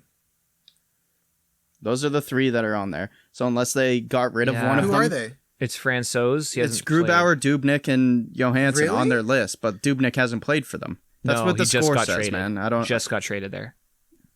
Vegas, I think, have. Yeah, Dansk played 1 game. He started one game. Yep. Oscar Dance, Vegas. I think Minnesota's only Vegas, used 2. Golden. Yeah, Knights. Minnesota's only used 2. Minnesota. Yeah, good for Minnesota. St. Louis might have used 3, but I I don't think think so. Nope. Huso and Binnington. Yep, that's it. Really? Okay. Yep. Binnington hasn't been good, but No. No. Arizona's used 3. Who are they? Kemper, Hill, and Hunter Miska. Ranta? Yeah, he started a couple games for them. Are you sure? Yeah, 100%. It's just not on here. I don't know. Yeah, you're just looking at the score. Yeah, he's got season stats. Was it a start? He's got 1 win on the year, 18 goals against. It's funny. San Jose only So he looks started. He started a game. I know Okay. he started a game. Okay, so Colorado's on the list then. We'll put Colorado So on the San list. Jose's only got 1 goalie on their list right now, Because technically. he was their backup when before they got the other guy. And that's why they traded for Thing. Dubnyk. Yeah. Because this I guy, gotcha. Miska's shit. And Francouz is injured. Yeah, he's done for the year, basically. Yeah. And LA hasn't, but Sorry, you Ducks said- have. Has San Jose had 3 goalies start for him? No, Not yet. because they've only had Jones and Dubnyk to this Right. point. I feel like Right. San Jose hasn't had a goalie in net all year either. Okay. It's Jones's stats. Yeah, no. So you said Anaheim, Ian? Anaheim has, LA hasn't. Anaheim's had Gibson, Miller, and Stolars. Yeah. Okay. Yep. Yep, and that's it. So, You gonna count? I'm guessing it's like 20. 1, 2, 3, 4, 5, 6, 7, 8, 9, 10, 11, 12, 13, 14, 15, 16. Yeah, that was close. 16 teams in the NHL this year, just over half, have started their number 3 goaltender. At least a couple of those have started number 4. That's a lot. That's a crazy number. Yep. So, do you start swinging your stick around if you're a goalie a little bit? Like, a lot of these injuries aren't like crash and bang, but look, Well, Campbell's was to begin Campbell's, with. Price, he got tangled up with a stick. Hutton's got run over a couple times. Bernier's got run over a bunch of times. Georgiev got banged into. Those are just off the top of my head or whatever. But man, maybe if I'm a goaltender, I start getting a little more prickly. Yeah. I start using my blocker a little bit more. Now you think about it, the way sticks are built these days. Sticks are like half the weight because they're composite. Compared to the old wood sticks. That Belfour and what, and you used to swing around and whatever. That video of the Belfour just giving the guy the nutsack. Yeah, that's shot. one of my favorite things is watching goalie freakouts and like them just like go off just on people. slashing guys with Yeah. sticks. Like, of course you're gonna probably get a fine or some shit, like $5,000 investment to not get run into. Yeah, I'll do that once or a couple times. Just Yeah, why not? fuck. Okay, but here's the thing: if a Ovechkin stick, can spear a guy in the dick and just get a $5,000 fine. yeah, it's fine. So, if a stick is half the weight, think of the momentum formula. So momentum is mass times velocity, or Ooh, we're getting a physics lesson F here, equals kids. ma. So Yeah. if force equals mass times acceleration, if your stick is half the weight, half the mass, you have to swing it at twice the speed For it to hurt as much. for it to be the same force. Yeah, for it to hurt as much. So that's not really possible. That's a lot faster. You're not being able to swing your stick faster. So Oh, just compared to a goalie stick? well, no, just like swinging your stick to like, hit a guy in the back of the legs. Yeah. Like you don't have a very big wind up. You got to do it kind of subtly. At least try to. So you're not hitting guys quite as hard as those old when wooden I went, sticks. when I went for guys, I let everybody. You're not a know I goalie, was Mark. going for their fucking Yeah, but back you of still the got to be able legs. to stop the puck. I'm saying I'm that, not a goalie though. I'm saying that when I went to slash people's back of the legs, I fucking went hard at them. sure, yo, Mark. I'm not saying you don't go hard. You still want them to feel it. You can't two hand them because you have a glove in one hand, but you can't swing your stick with the same force because it doesn't have the same mass. It has half the mass. That's what I'm saying. So Yeah. it's not gonna hurt as much as the old wooden sticks would. Oh, for That's what I'm sure. saying. But your goalie stick probably weighs twice as much as my player stick. Oh yeah, for At sure. least, you at least. I'm just saying you become a little bit more prickly. Yeah. You just get your blocker up, you get your stick up. Just I'd always be prickly. If I was a goalie, I'd be so prickly, man. I just love like slashing people in the back of the legs too for fun. You're an asshole. I know. My favorite, like as a defenseman, because like a lot of the times as a defenseman, when you skate and like you're chasing a guy into a corner, like one of the corners. yep. There's like, 4 of them. You can kind of block refs' point of view from your back. They're not really watching. I would just fucking right before the guy gets the puck, I would just two hand them right in the back of their fucking leg. It's not gonna I know I'm not getting a penalty for it, but I'm just gonna fucking two hand this guy in the back of the legs as soon as he's about to turn in the corner, and just let him know I'm fucking coming. I know it's on, but the thing Ian's is, like this. Ian's not saying I anything on told you, purpose. Ian see me do this all the time. Ian's popping a blood vessel right now. Yeah, because if that happened to me, I'm turning around and two-handing you in the head. Yeah. Yeah, but you saw me do it all the time to people. Yeah. I did that growing up playing hockey. And you didn't get run into. You weren't getting like. I'm surprised guys... someone hasn't turned around and like tore your head off because Yeah, you're not a big guy. Yeah. Yeah, that's why my defense partners were all like 6'4" when I played SHA. Because you knew you could get away with it. Oh yeah. Yeah, I guess you pick your spot. If your big defenseman's on You the don't ice, two-hand them like this. You just give them like the. it's like It's a quick chop. It's not like Yeah. a I'm wind. not coming over the way top. the way you're No. saying you're like, oh, I'm gonna fucking swing at you. Yeah, a little chop. It Oh, yeah. definitely happens, and a lot of the shin pads have like the back padding now Yeah. too. So like, you might get lucky and hit them gotta properly. get And I the wouldn't right do it spot. against teams I like. I do it against the teams I don't like. Yeah. Comes to that point. Well, but if you're- but when you're friggin' 50, 60 growing up, though, it was different. Yeah, if you're a goaltender in the NHL and you're getting paid a little bit of money, you got to stay in the lineup because Hey, man, I'm all for goalies. Like, I don't like goalies getting hit, but they have to protect themselves somehow. these guys are bumping into See, but them. like they're not gonna think coming to about the that because they're crease. thinking about making the save half the They're time. so It's yeah, like- they're And with so me worried too. about that stuff. So I've been 100%. saying this because Always ready. I think that the NHL needs to legit, if you're in the crease, just fucking blow it dead like they do in international hockey. Oh, you're going that extreme. Why is there a crease if there's no like regulation around it? It's like, why are you painting this area? Exactly. So you It's- think it should be completely dead. Like if you touch the crease, it's dead. Face off outside. No, if you go through like whatever, it's fine. But if it's a result of a play and a finishing of a play, it should just be disallowed and the play should just die. Like if your foot's in the crease and a goal happens, technically you're interfering the goalie because you're in his space. even if if the play's at one end of the one side of the crease and you're on the other side of the crease, like 2 feet away from the goalie, you're in the crease. You're in the crease. It's like in lacrosse. If you score a goal in lacrosse and your foot, you can go through the crease with your feet in the air You can Yeah, pass through lacrosse. it. Yeah. and you can like pass through. But if you're physically, your foot is in there Mhm. at the time of a goal, plays bone it is dead. disallowed. Yeah. Wow. That's like the 2000s rule. They're going way back. It should just be like that. Well, like like, the they've- play doesn't have to be blown dead. Like if I'm going to the net, I go through the crease. But if I'm standing in the crease and a goal happens, or like I have even that much, like a millimeter of my blade of my foot in the crease, that goal shouldn't count because I'm technically interfering the goalie's area to save the puck. And that's why the creases are the shape they're in now. Exactly. Is because they Yeah, wanted they to made them chop smaller. Well, they chopped off the two ends Edges. of the half circle. Yeah. In order to reduce because the guy's literally his foot's in the crease 5 feet away from where the play's happening. I think His it's, lace is in the crease. I think it's bullshit when I'm seeing goals scored with guys in the crease. I'm like, well, why the fuck is he there? Why is there a crease if the guy's allowed to be there? Yeah. I mean, the argument to that is you have this video review, so they can literally go back and say, okay, is the guy interfering with the goalie? And they have that discretion.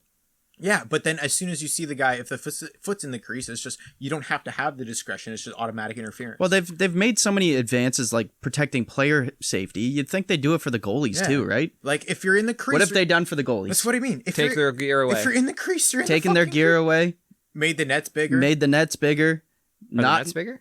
not been able to go out and play in the corner. Yeah, Well, I think taking away the corners was stupid too to the game of hockey. was the for Martin goalies. Brodeur rule, or Well, and Marty Let's Turco. take away something goalies can be good at, and less players get hit, and more players are getting murdered in the corners because the goalie can't stop the puck for defensemen. Yeah, shoot the puck in better. I had a defenseman on my I grew up with two goalies who could play the puck in the corners. It saved me from being fucking murdered in a lot of corners. Yeah, you didn't have to go get it. Yeah, it would just stop, or he would just like. You know the one thing that a lot of people don't realize when the goalie goes to place the puck in the corner, and this is He's a third defenseman. No, hold on. The subtle thing that nobody talked about was that the goalie goes and plays the puck, and you know what's the biggest difference between the goalie playing the puck in the corner and a defenseman playing the puck in the corner? Goalie's probably opposite-handed. No. Controlling it. The goalie's already looking up ice. Oh yeah, he sees it's like a catcher. The defenseman's coming back. Yeah, it's like The a defenseman catcher. can't look. So It's it's like of course, it's basically like a catcher. Yeah, you're looking upfield. It's like, well, who would you rather have playing the ball? You know where the base runners are going, and you know where your guys already are coming at you. If you had two, yeah. So baseball now, I love the cross sport analogies. Who would you rather have fielding a bunt if it was equidistant, a catcher or a pitcher? Totally the catcher. And why? because he's running towards the ball as opposed to not seeing what the fuck's going on. Because he's behind him. looking, he can see the he whole can see field. what the fuck's going on. And he can throw to any base. Yeah. Ian, just turn me down a little bit. It's pretty loud in my ears. No, in my the. Yeah, no. So it's it was amazing when looking back at the decision that was made with regards to the corner, the non-trapezoidal area. The subtle thing is the goalie is not that, go play the puck or whatever. He's already looking up ice. He already can see the whole play. Yeah, and he can't get hit. Creativity of the game away. Yeah, I mean, I don't think we're anywhere close to that coming back, and I don't think we're gonna go as far as going back to the 2000s Buffalo Sabre, Dallas Star, foot and crease, Stanley Cup game-winning goal rule or anything like that. I'm just saying that I think goalies need, if the NHL's not going to protect goaltenders, because they are getting run over at an alarming rate. Yeah. Their gear too. I mentioned their stick is half the weight. Their gear is half the weight as well. Yeah. Just because of the advances of technology, and you go pick up, like you go to your store and go pick up a pair of goalie pads right now, and you're like, holy shit, these are light. And their glove and blocker too. Like everything's like half the weight it used to be. Yeah, you remember putting on those old leather pads when you played house league goalie, Mark? Did you? I never wore leather pads. Did those you wear leather old, pads? Yeah, well, like the team pads back in the day when you didn't have an assigned goalie. It was like those fucking big meaty old like Coho pads. Yeah. Yeah, never. Those were, and like you're a fucking 7-8-year-old kid trying to put these things on. It's like I just doubled my weight putting these two things on my legs. Really? Am I going to war or something? Yeah, basically. Yeah, kind of. You're bulletproof. It was always awesome when you got to bring home that equipment, because then you play like mini sticks or something with them. Take up the whole mini stick. Yeah, put on the. Yeah, that's yes. You know what? Sliding around the mini sticks, miss that. Anyway, okay, enough of this stuff. 16 NHL teams have used the number 3 goaltender. NHL needs to protect goaltenders a little bit more. Maybe because I'm a goaltender, I'm just, but at biased. the same time, no, I'm on your side, dude. Like the way the guy's getting run over. Good goalie makes a good game. Yeah. Well, yeah. I think I said this a couple things ago. Like I miss seeing there's not enough good goalies in the NHL. No, you're right. There's not many superstar goaltenders anymore. And how many young superstar goaltenders are there? Just Vasilevsky. And I mean, Carter Hart was on pace last year. Maybe I hope he's just having a bad year. Well, I said Hellebuck made the thing. He's like, you got to learn how to lose as a goalie. Yeah. Because most good goalies grew up winning their whole life and they don't know how to lose. Guys, are we done with hockey? Anything else hockey wise? Otherwise, we're gonna go to baseball. No, fuck the refs. Oh, I got one thing. So I was just going through some streams on Twitch, and then I just clicked the guy. Yeah.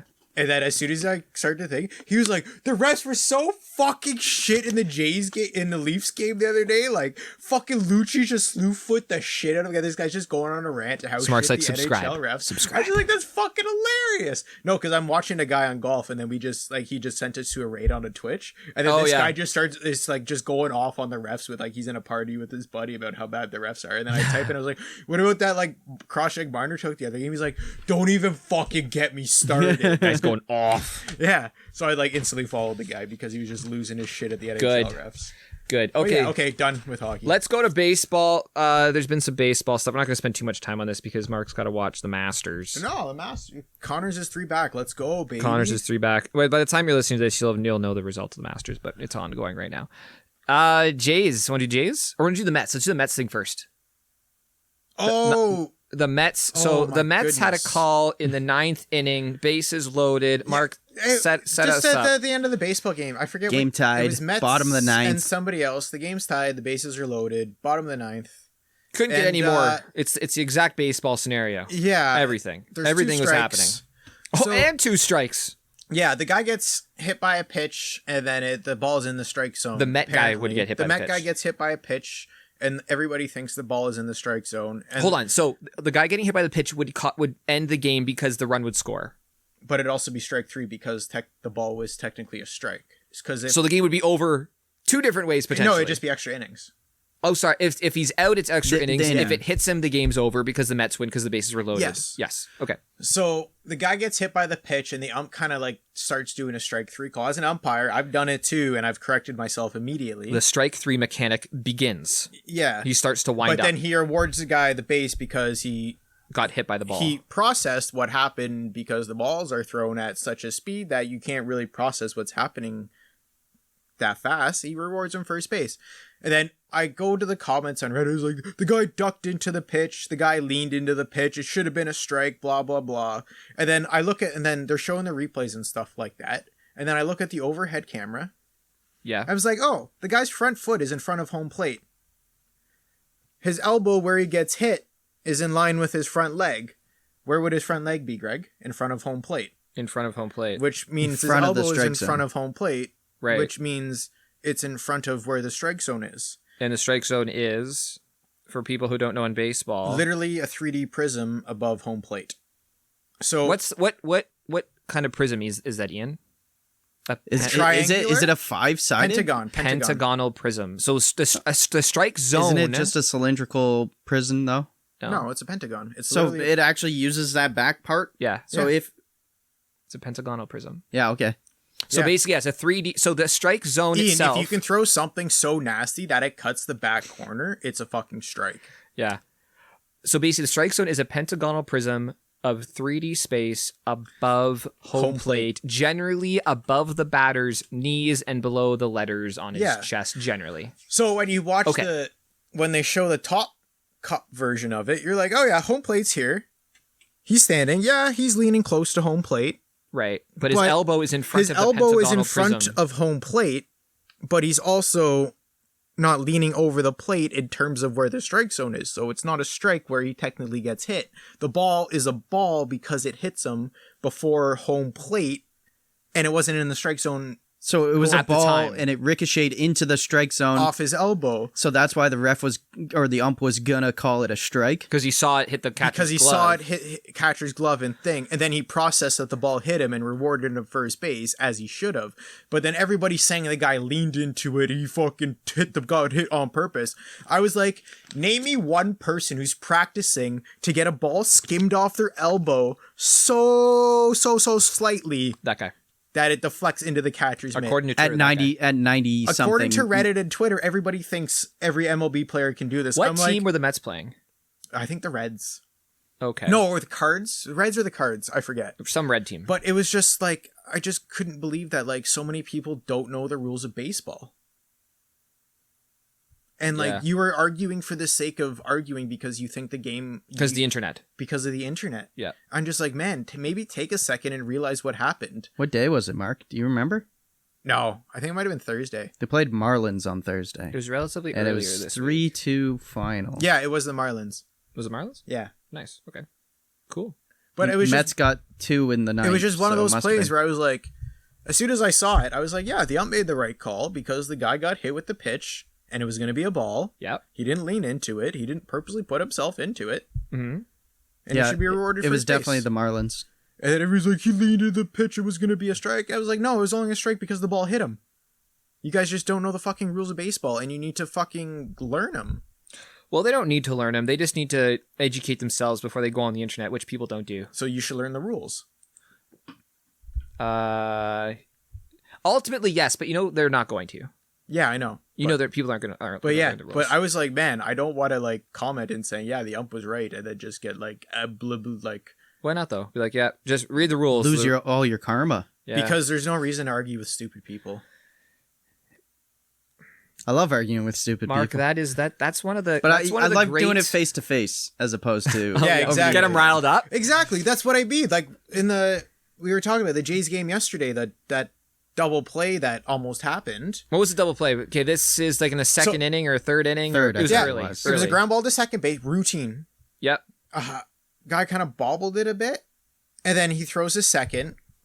So the guy running from first to second, you're not allowed to take out the second baseman on the slide anymore, as No. per baseball rules, on an out.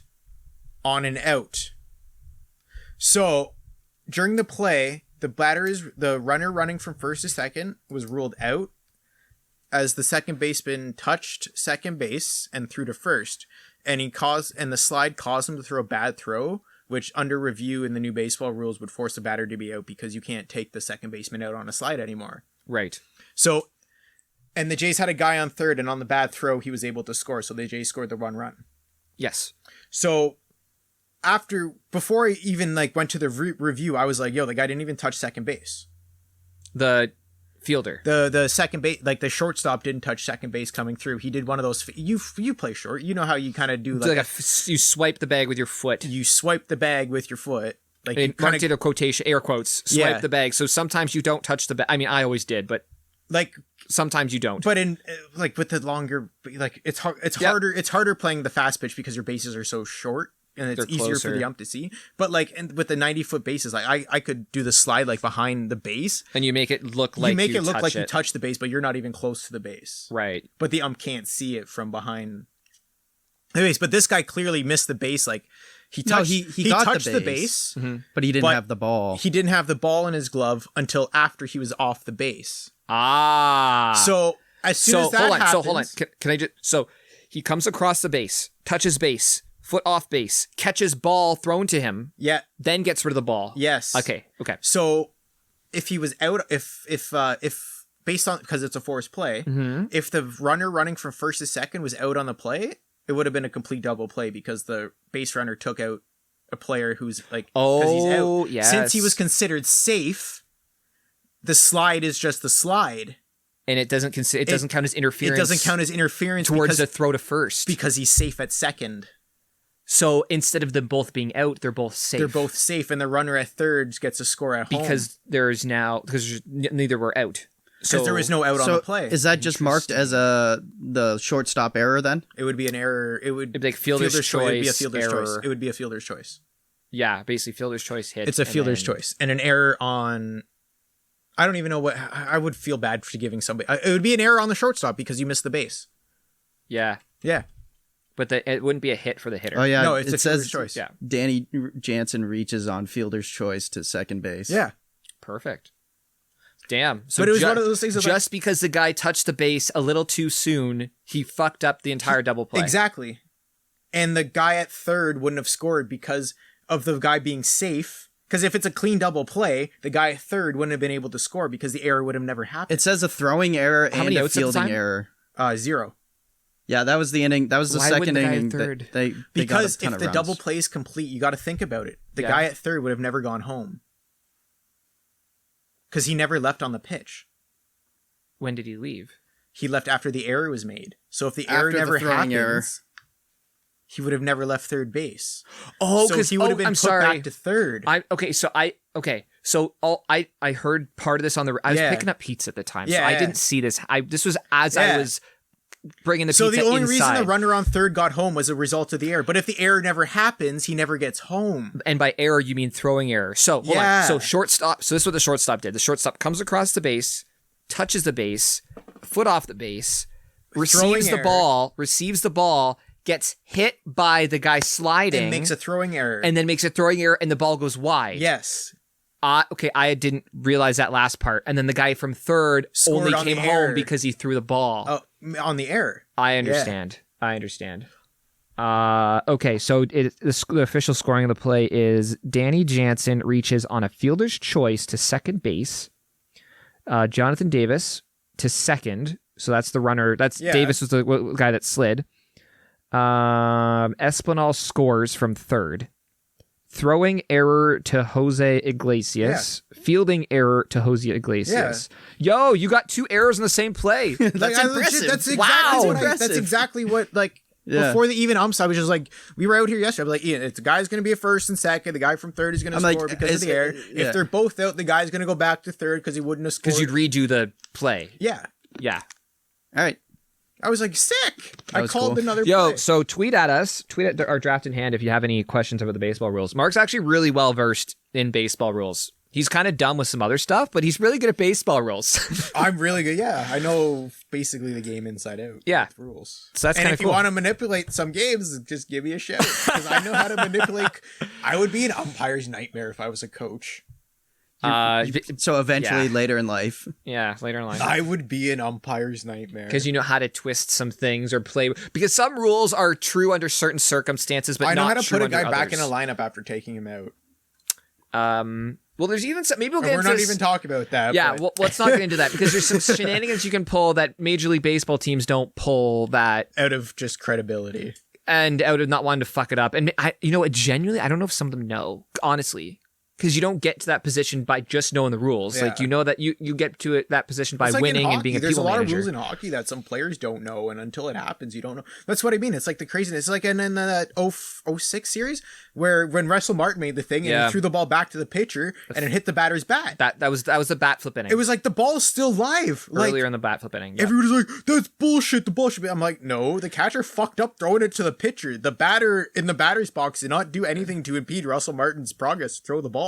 Both are true. It's bullshit, but it's also the correct call. Yeah. The only fuck up on the play really was the umpire putting his hands up and calling time just out of habit. Yeah. Because that's basically that He never killed a live happened. That play has never happened before. So yeah, catchers are normally pretty good at throwing a ball back to a pitcher. But like They do it 150 But times. like even as an umpire, I've been waiting Yeah. for the day for that play to happen. Like just like waiting for a pitcher to like the catcher to just throw the ball back and hit like the batter's bat or something. Be like, ball's still live. I've been waiting for this day. Yeah, I've been like Insert I've been watching. I'm like I've been waiting for that day to happen, and like I want to see what happens. I'm sure people have had a great time listening to the baseball rules here. Okay, let's talk about Jays here for a sec. What do you guys want to talk about? You want to talk about Bichette? Jeez. Yeah, he's doing Blatty? good. He's making a lot of errors. He made another error yesterday. And- Where he bobbled the ball. Still made a good throw, but you can't be doing that as short, man. Yeah, Too what's many up errors. with that? Hey, can I ask you a question? What do you think the leash is on Bichette at shortstop? So Wilner said I follow Wilner on Twitter, and he made a good comment. Wilderness. People are like, he should be playing second base, and Wilner was like, you don't think he's gonna make the same errors at second?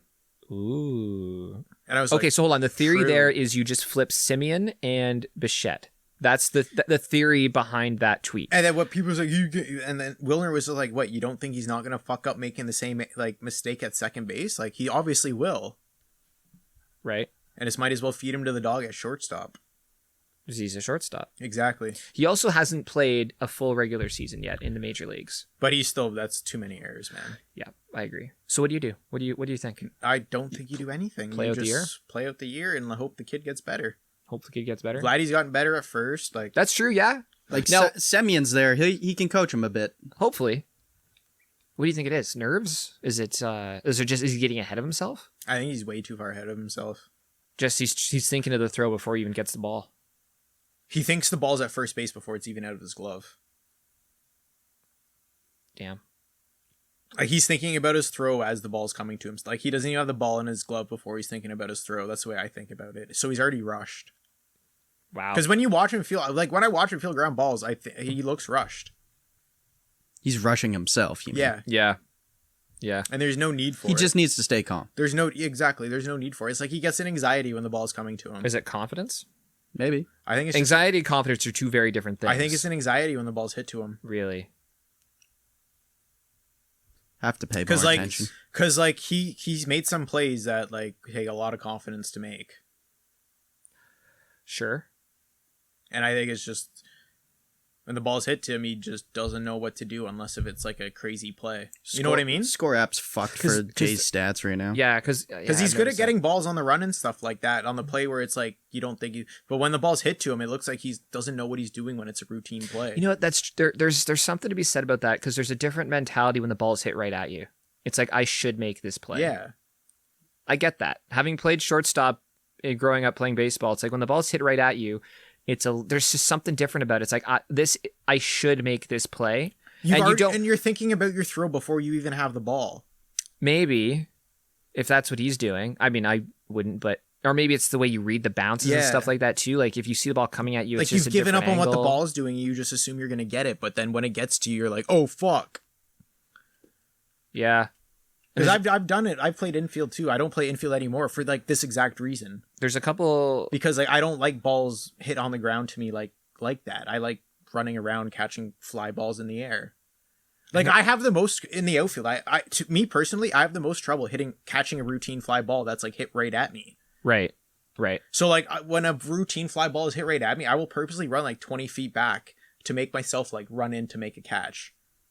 And why is that? Because I feel like I need to track the ball. Once I already have it tracked, I'm like bored looking at it, and I'll just like let it go over my head. Where like I'll run back like 20 feet and like run into the ball to like make it feel like you're doing a catch. Where There's a certain level of comfort that comes with kind of keeping your feet moving towards something and sort of intercepting it. And I get that. And do you think that's something that Bo Bichette has to learn has going on in his head? I think so.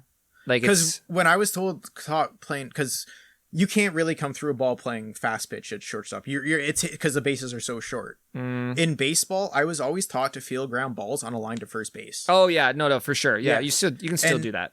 Yeah, Bichette doesn't really do that. Yeah, you basically want to make so the way Mark's describing it, as you're fielding a ball, you kind of want to. You don't want to be fielding facing home plate. You want to be fielding the ball almost looking at first already. So he's attacking the ball as opposed to you're attacking the ball in the direction of first base. Yeah, I know, but like he's running straight at the ball as opposed to he's waiting for it. Like I just think playing it properly.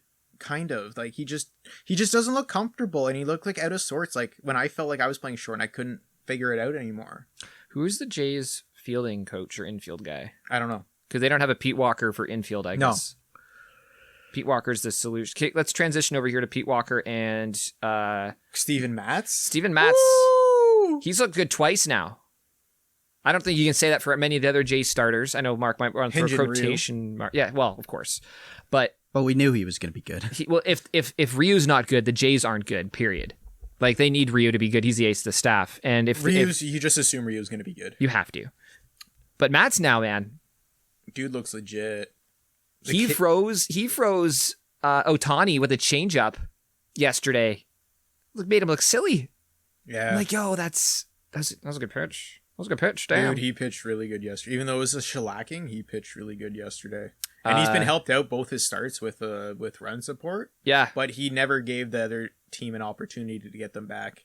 I loved the shot of him coming from the bullpen in like the third inning, because that inning where Mark was talking about the double after play, the big inning. 35 minutes in between pitches for him. So he went to the bullpen and started throwing pitches. Yeah, he struggled with the first guy that inning. And then he cleaned himself up, which is I hated after.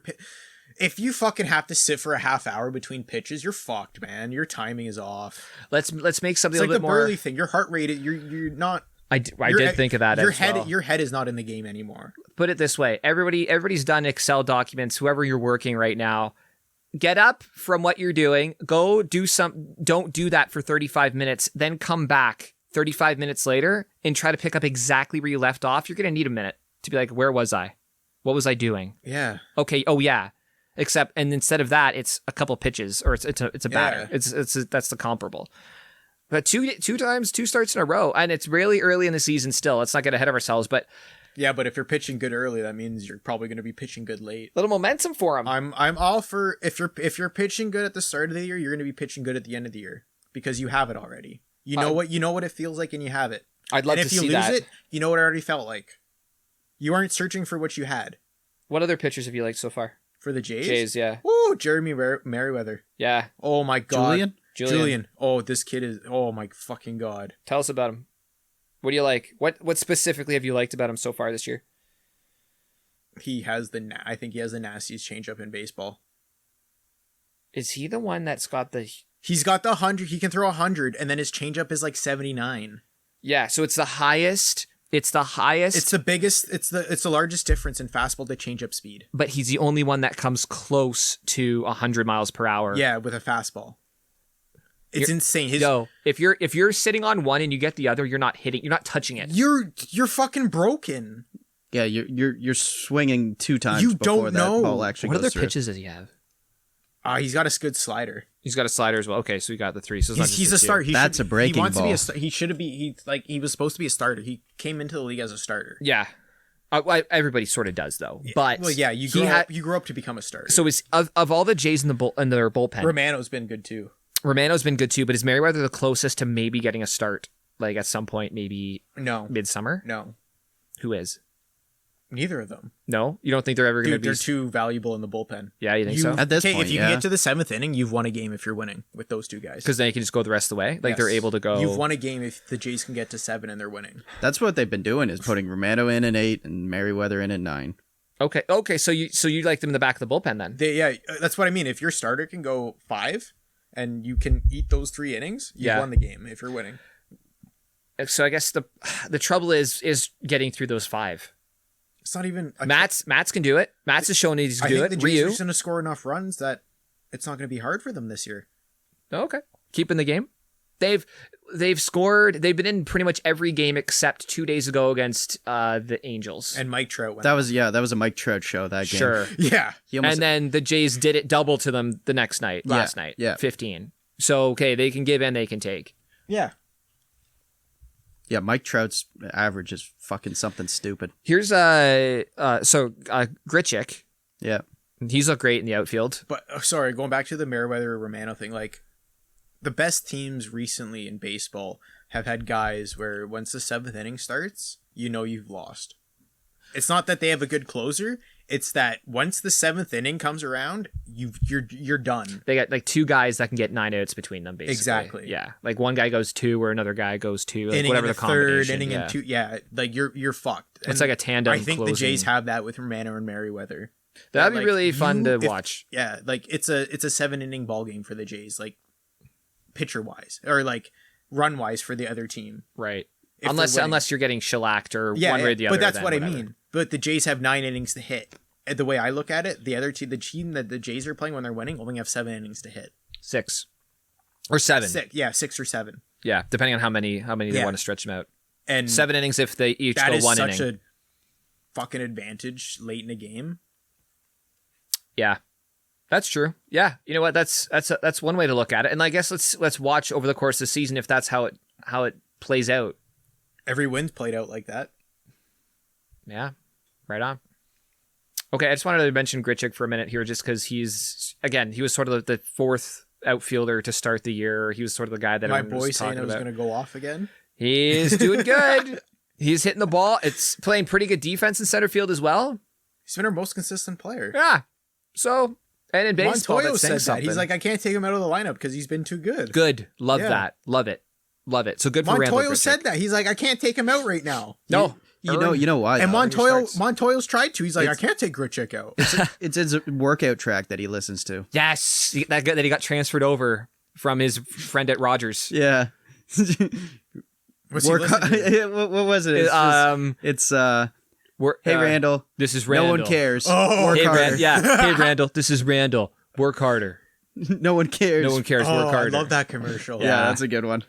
And that's been around for over a year, and I laugh still every time I see it. Yeah, it's funny. He's just going, yeah, I'm gonna do that as he's like doing his squat thrusts. Leg thrusts. They're not squat thrusts. It's like a leg press or whatever, but who cares? The last thing I want to sort of bring up here, and I thought of this when Teoscar Hernandez fouled a ball off his ankle, and it came back to a conversation I heard earlier in, I don't know, maybe it was a couple years ago actually, and this might have been something that like I heard Greg Zahn mention, or one of those insider guys. Fouling a ball off your ankle and how it affects your at bat, or if a pitcher throws a ball in the dirt or inside and it makes a batter move his feet, how that affects the rest of the at bat or the next couple of pitches. When you're not comfortable, you're fucked. It's like a golf swing. You've stepped up to the ball and your it's feet a mindset. don't feel right. It's a mindset. Yeah. So what do you do? So Ian, you step up to a golf ball and you're like, man, and you line it up. Say you line it up and you don't feel right. What do you do? Use my foot wedge and move it a bit. No, like on the tee sometimes. No, but Sometimes, yeah, like you're standing it's like there you and might you're like, re-tee or something. Yeah. Just take a step back, walk it off. but you can't do that really No. pitching. Especially 'cause, if you like have- golf, you can put the ball where the fuck you want behind the If mark. you have 2 strikes. If you have 2 strikes, you still got to fight that ball off.